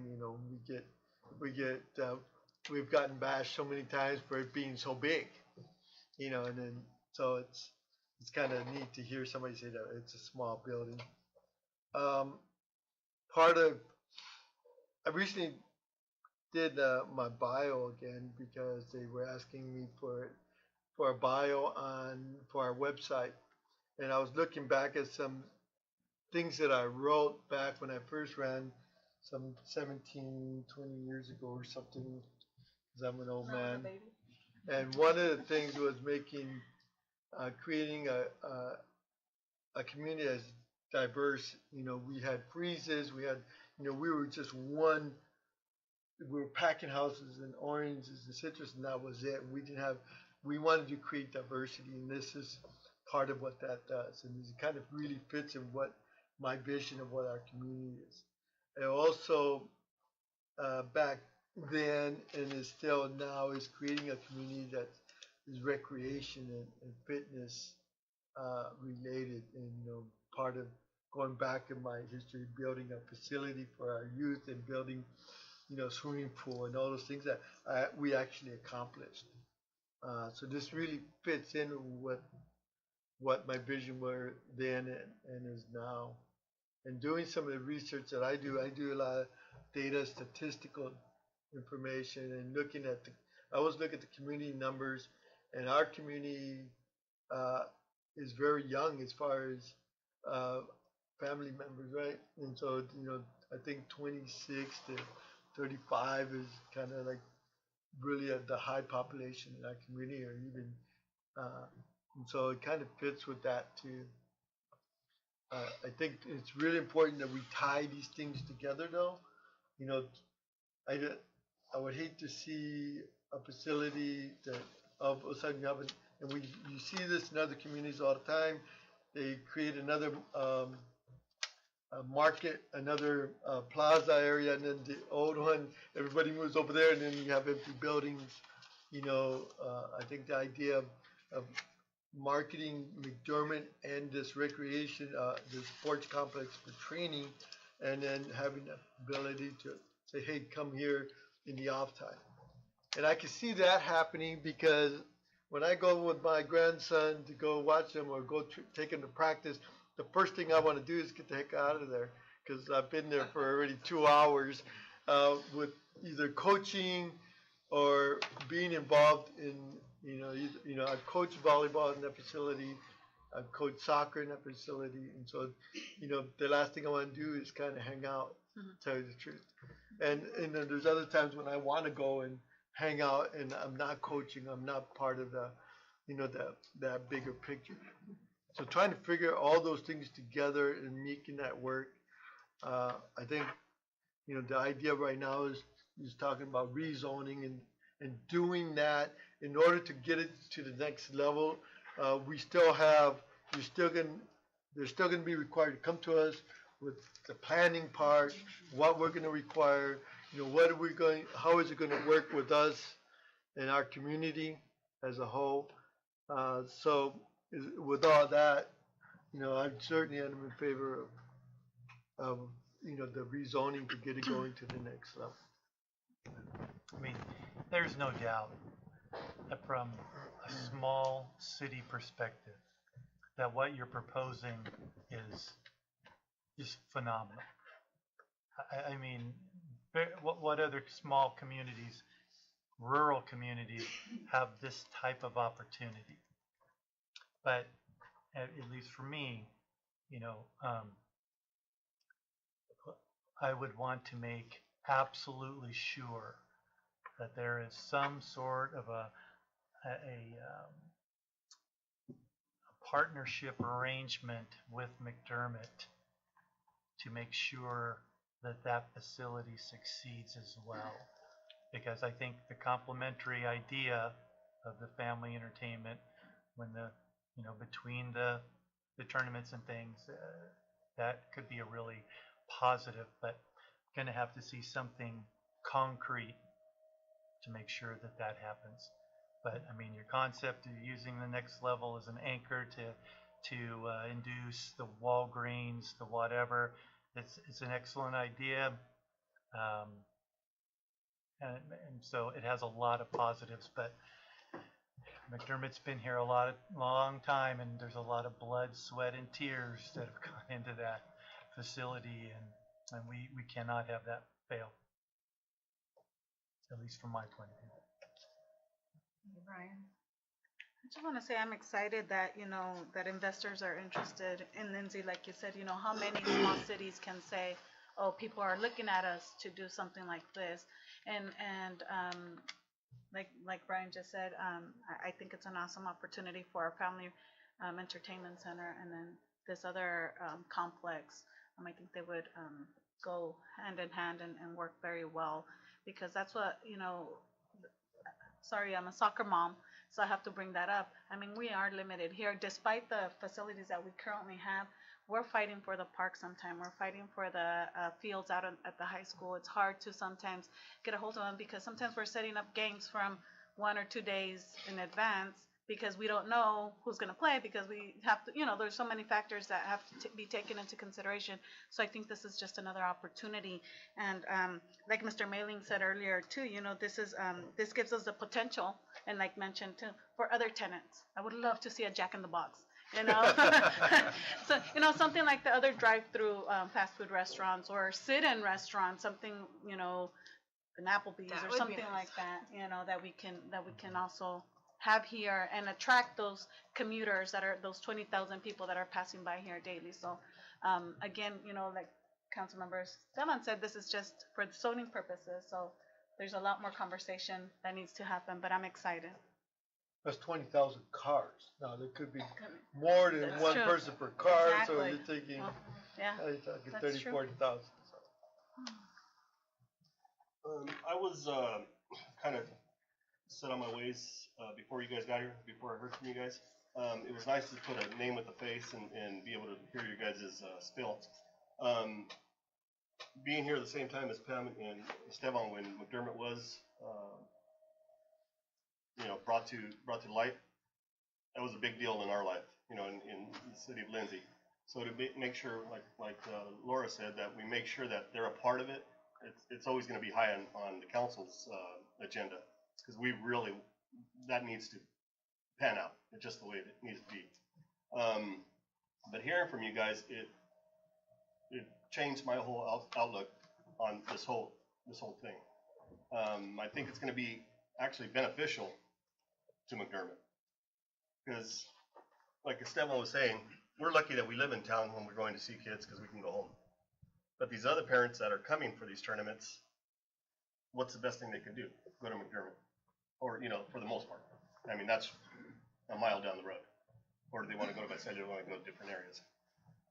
So I'm kind of optimistic that it all works out. I think we'd all really like to see something work out the way it's proposed, that actually does lift all ships. But how do we feel confident that could happen? I mean, there's no guarantee on that, of course.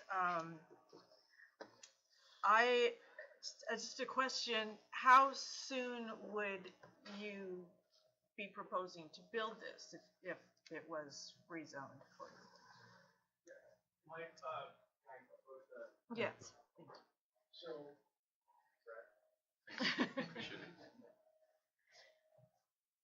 So I think, the initial phase, we would bid it out, the A&E piece, the architecture and engineering piece, as soon as we had, the additional use or the conditional use added to the zoning, we could start doing that. It's not a complicated build. As Bill and Brian and our team discussed in our last meeting, it's actually a lot more complicated to build a custom home on a cliff in Laguna Beach than it is to build a 60,000 square foot sports center complex on level ground right down the street up here. So we could come online pretty quick. And look, if we're talking about somewhere in between $5 and $6 million of our private capital that we're putting up on that,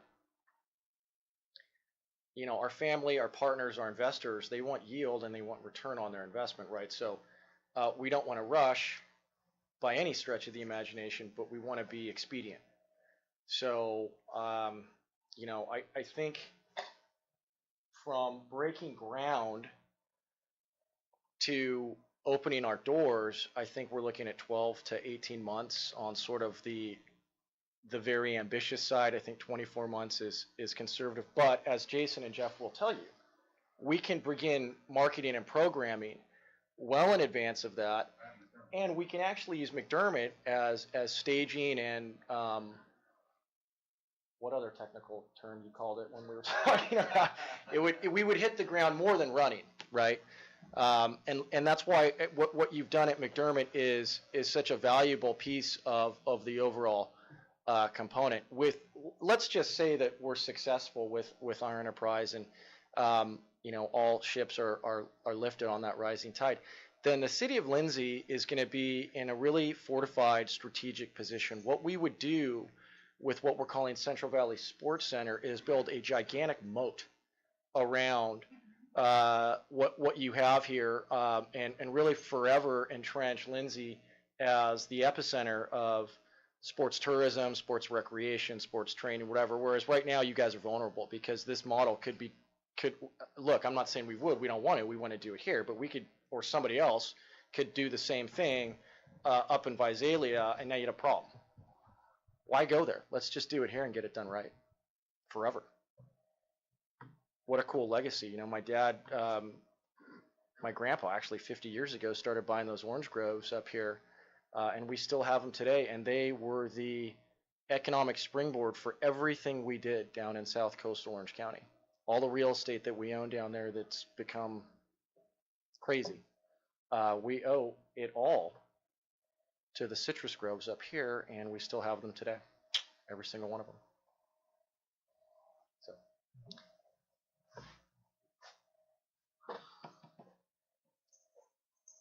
Can we somehow mandate that they sit down with McDermott management? It's not part of it. Staff would encourage that. Yeah.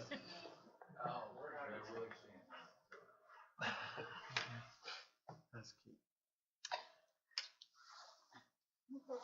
Well, any other rebuttals to our comments here? No, I'm ready.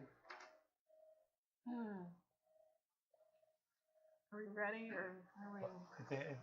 Yeah, go ahead, Mark. This is an ordinance, so it's normal procedures. You'll have a first and second reading. So if you want to wait first reading and the second, if that's what you intend to do, that would be the problem. Second reading would be 45 days from now? No, it will be at the next meeting, Yes. which will be in January. January the 9th, and then it takes effect 30 days following that. Yeah. We don't have a second meeting this month because of Christmas. All right. All right. Well, I'll propose the council declare the first reading of ordinance number 561. Is that right? An ordinance of the City Council of City of Lindsay amending chapter 18.10 of the Lindsay Municipal Code pertaining to adding new uses for the conditional use listing and waive the reading of the ordinance in full. I'll second that. All right, it's been moved by Councilman Velasquez, seconded by Cortez. Would the clerk please take roll? Councilmember Velasquez. Aye. Councilmember Cortez. Aye. Councilmember Watson. Abstain. Councilmember Salinas. Aye. Sorry, Mayor Pro Tem Salinas. And Mayor Kimball. Well, it's a tough one for me. But I will say aye. We'll see how I feel by the second reading. But we'll say aye for now. Cool. So with that, the motion carries 4 and 1 abstention. And let's please take a 5-minute break before we proceed.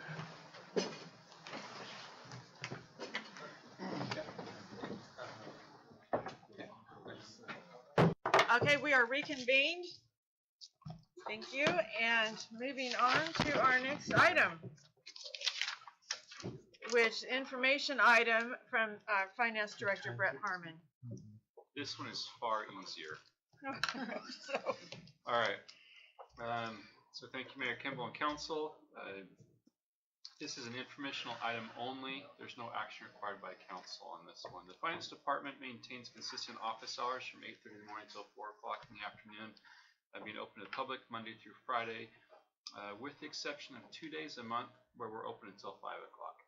And those extended hours are to accommodate heavier foot traffic on the 20th day of each month, which is the last day of pay before a $10 penalty is added to utility bills, and then the third Wednesday of each month, which is shutoffs. The revenue we bring in on those days is typically triple or 4 times as much as a regular day. So there's a lot more foot traffic goes on, so we stay open until 5 those days. So every day, staff continues to answer phones until 5 o'clock, though we do not take credit card numbers over the phone for payments to protect the sensitive information. We don't want to be accused of anything, so we just don't take payments over the phone. Utility users may pay online using a credit card, and we offer instructions for them if they need assistance.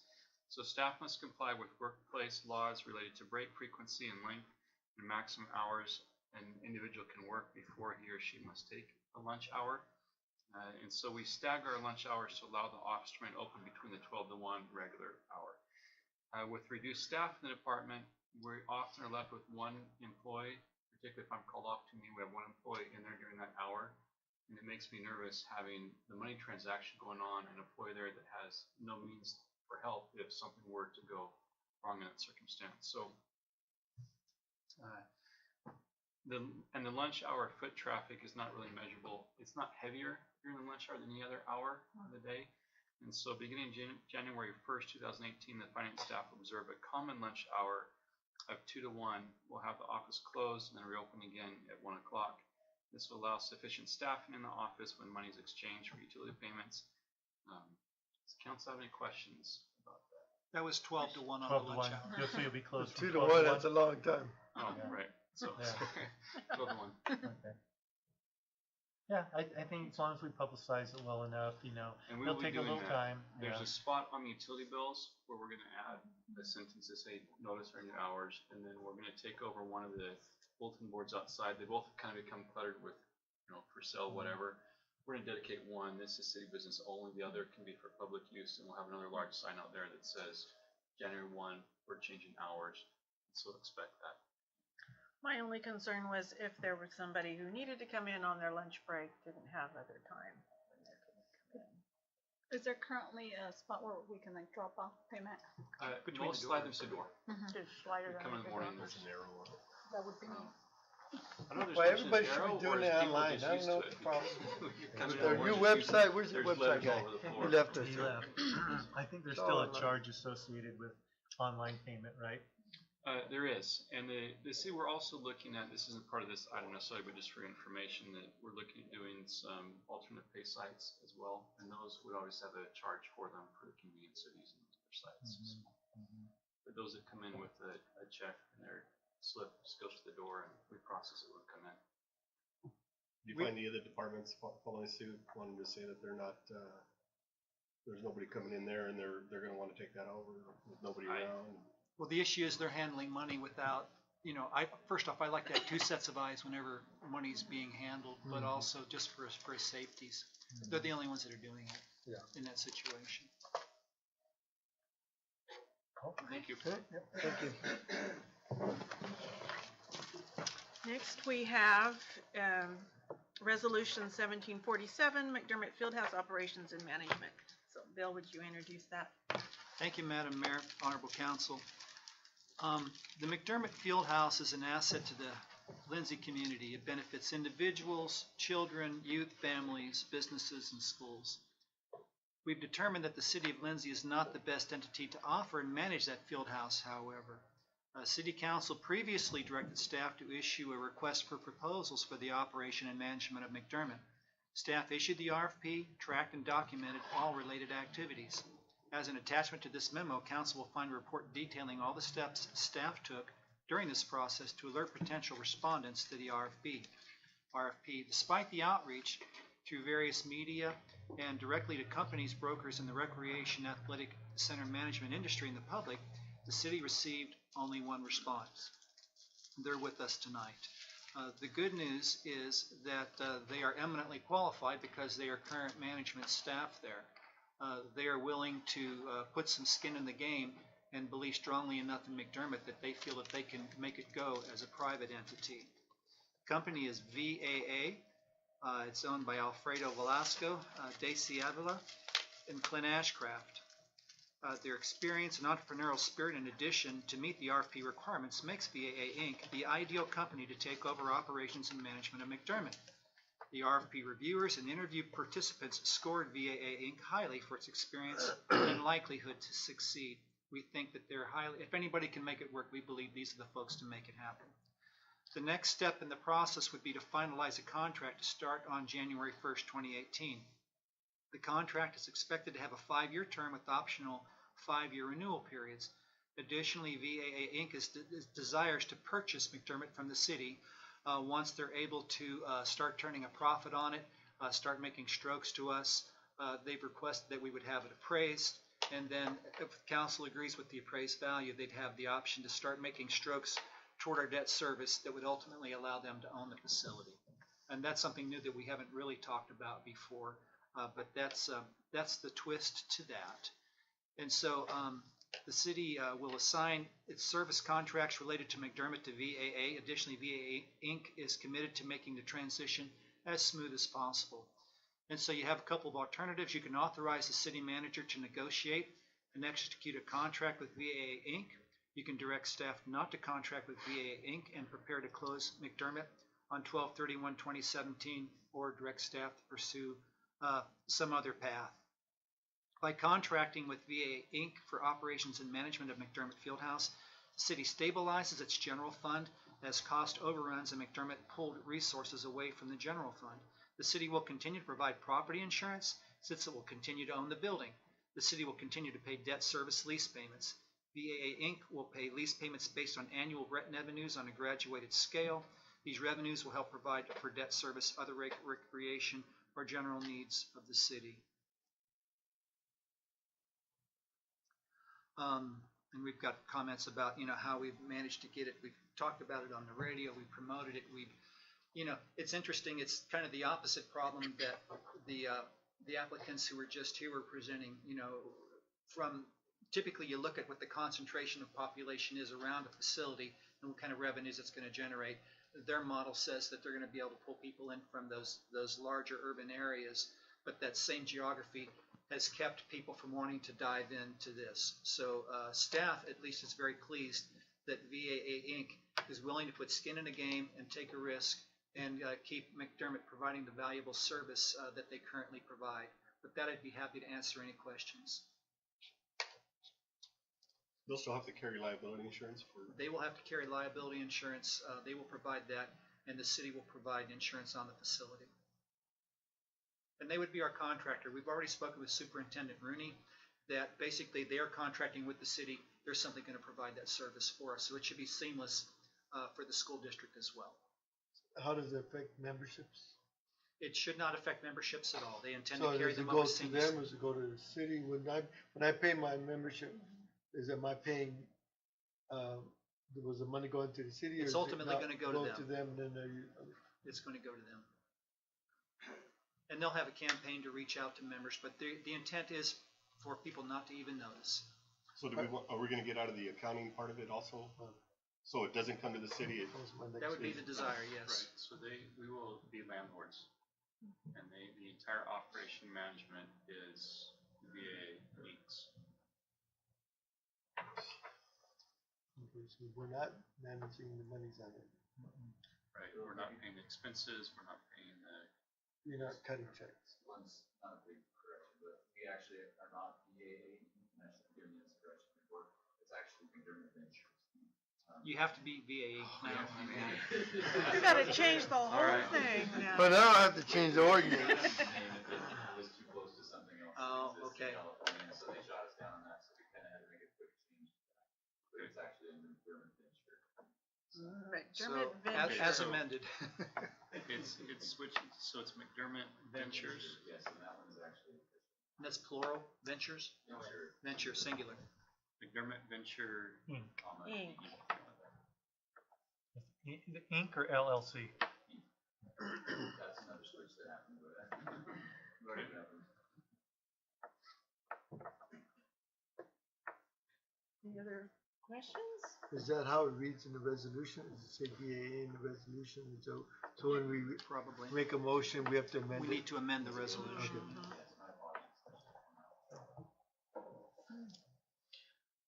Yes, Well- it would need to be amended. They haven't even got approved and they're already changing it. Well, it's gonna be a new day. After 10, 11 years, it's gonna be interesting to see how it goes. We're excited. Yeah, can you put? Do they have a presentation? They don't have, you guys don't have a presentation? No, but we're here to answer any questions.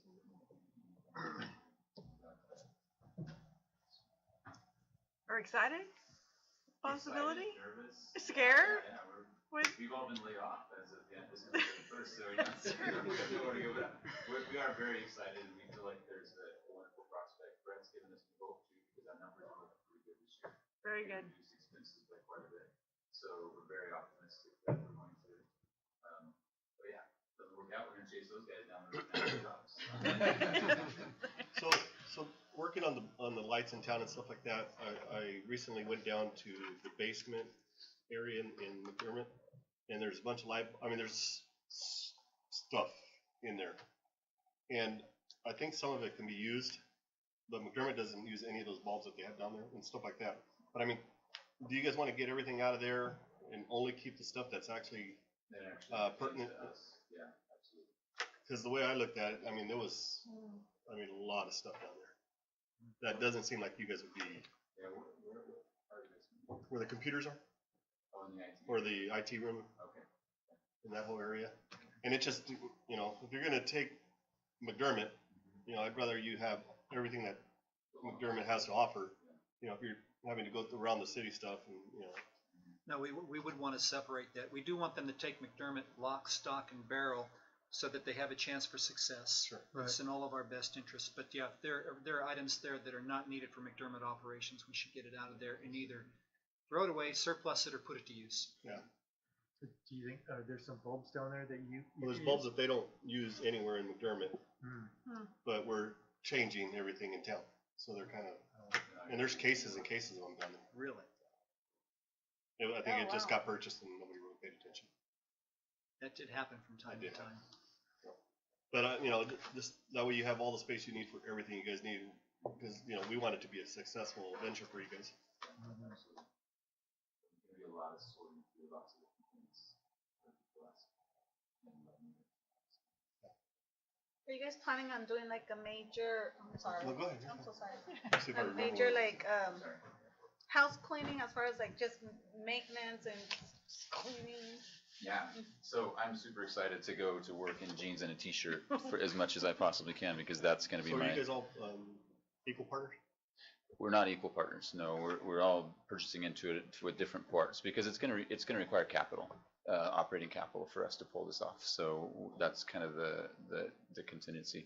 And I apologize, Daisy Avila is not here, her grandfather passed away, so she couldn't be here, but we have Alfredo and his wife Rebecca, who's probably more invested in this than she ever wanted to be too, so, but, we are gonna do some major cleaning. We're gonna go through and just I'm gonna turn into a major maintenance guy, and that's gonna be my job Monday through Friday, and then we're gonna be there more often in the evenings. When it becomes your own, it's gonna change our dynamic, it's gonna change the way we look at it, it's gonna change everything about it. So we're really excited about that, and I've been through this in a different way, in a different scale, a different place as an entrepreneur. So I know that it's gonna require a considerable investment, and I'm excited to have my kids involved in it, and all these different people, because I think that's how we're going to be successful, is if I can spend way less time focusing on keeping people happy and other ways and more focus on making the facility something that people will be happy with. So that's our intention. And we don't have millions of dollars. We don't have a huge investor that's going to come in and say, hey, let's build another building or create these cool new thing.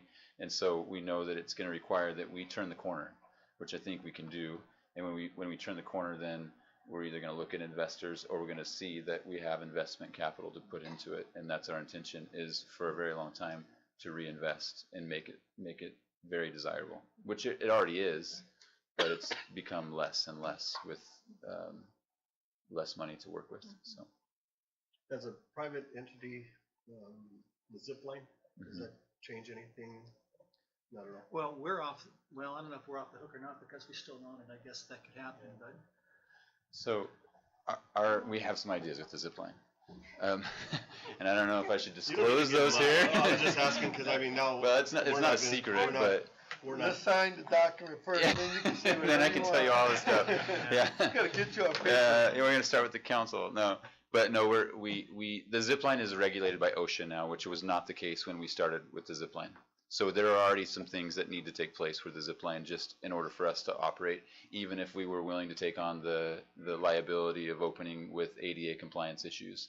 And so, but I think that we have some ideas of how we can get it open and make it ADA compliant.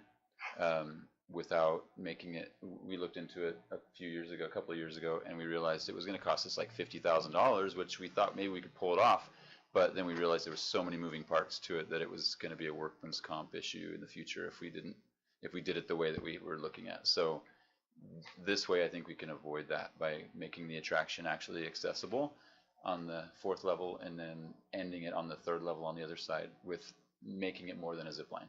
Making it more of an obstacle course, more of a challenge than just a zip line. So that's kind of the nutshell of what we're thinking about that. So yeah, that's one of the beauties about having entrepreneurs run it. Their hands are not tied by the same restrictions as a municipality. Yeah. And will you also have the opportunity, like, earlier in the earlier presentation, we talked about like the tenants, like bringing in tenants, and I know that was something that was discussed previously too, as far as like maybe like a restaurant, a pizza parlor, or something like that in there. Yeah, Are you guys absolutely. thinking about that? Yeah, absolutely. In fact, Straw Hat Pizza has expressed desire to come back to Lindsay. They've had people that are recruiting them back to Lindsay, and we've spoken with them on different occasions. So, obviously that's something that we'll pursue and see if they would like to be part of it. I mean, frankly, we're not a pizza kitchen. People don't drive across town to buy our pizza. They come because it's inside, and it's part of their birthday party, and but we'd love to have something that people drove to because they want it, because it's desirable. And I think that's going to come if we get the people in place that are good at what they do versus us just trying to become good at lots of different things. So we've learned that. That's kind of my MO. That's what I do, is like, let's bring people that are interested, that already have a passion. Let's figure out how we can fit them into this and let them do well with what they've done. And we've done that with our gymnastics program, which is doing pretty well for us, our boxing program, and different things like that. People already have a desire for it. Let's feed that and let them be successful and make both of us some money. So that's the idea. So. And I would like to say one thing, because as we've kind of gone through all of this, is I recall a conversation when this was all getting up and going some 11, 12 years ago with the visionaries and the architects and this and that. And, this was their goal after 10, 12 years, is to be able to turn it over to a private enterprise that would benefit the city. I think they probably understood the limitations that having a municipality run something like this would be, and so I think it's interesting that here we are 10, 12 years later, and we've kind of met that goal. There's been some ups and downs along the way, but it's kind of interesting just to see that happening, and and I think we're all very hopeful, and that it's going to be bigger and better than ever. Yeah, thank you. And if I could just say too, I mean, this is your baby, and especially the three that have been here, but I think everybody in Lindsay, this is really your baby, and this is, we appreciate the opportunity, or the at least the consideration that we may be able to take it over in the trust that you're placing in us to make this happen, because and we take that very seriously, and we have every intention of putting everything that we've got, every talent, everything that we've got into making this successful. It's a wonderful opportunity for us, we feel like, but it's considerable risk as well, and so but we really look forward to doing it if it goes that way. So thank you. Will you leave our 3 names on the orange? Absolutely. Yeah. We're gonna make them bright. Get out of here. Bright. Get out of here. Go ahead, We'll add a couple more. Yeah, just put Laura than me. Yeah. Brian's absolutely right when he was talking about that, because I just mentioned it to the mayor. You know, when we first, I remember talking to Scott about this originally. We know it was always, we were always talking about kickstarting these kind of facilities. You know, we did the same kind of thing with the farmers market. You know, we talk about, you know, it's Friday night market became a Friday night market, but we invested at that time into the chamber, into the farmers market at that time, so it could get started and start running on its own. And unfortunately, McDermott never did that the way we expected it in the time frame that we wanted it. But we're here now, and I think that's what, you know, we have to consider. Where are we now, and where we want to be in the future? And what happened, and we just got to move forward. Absolutely. So thank What you. none of us wanted to see was this place closed down. Yeah. So we're so happy, really, that someone wants to keep trying, make a go of it. Excited as well. Yep, it's gonna be great. So with that, any other questions for me? With that, I would entertain a motion. So moved. You're gonna be here. It's just a historical part. Oh, do I have to? He was, Steve was like looking there, Well, getting ready to read. Go ahead. You know, really, you Let him should, make the because you were there at the beginning. You should Okay, what do am that. I I'll doing now? You second. got me all pushed. Sorry. I make a motion for approved resolution 1747, the resolution of City Council of City of Lansing authorizing the city manager to negotiate and execute agreements with McDermott Venture for the management and operation of McDermott Fieldhouse, and amend this resolution to include that McDermott Venture name. I'll second. Been moved by Councilman Velasquez, seconded by Councilman Watson. Would the clerk please take roll? All right, Councilmember Velasquez, Aye. Councilmember Watson, Aye. Councilmember Cortez, Aye. Mayor Pro Tem Salinas, Aye. Mayor Kimball. Aye. This historic resolution passes 5-0. Good luck to you.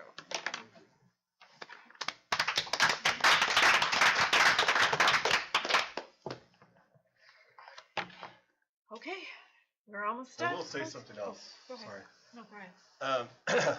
Opening a few businesses myself, it's gonna be scary. You know, he does other stuff, but you know, and to stay focused, to stay focused on what your end game is gonna be crucial in what, you know, on what you guys are doing. I've had failures and I've had, you know, positives, so I mean, just stay positive. I mean, it's always better on the other side. Just, you know, it'll work out.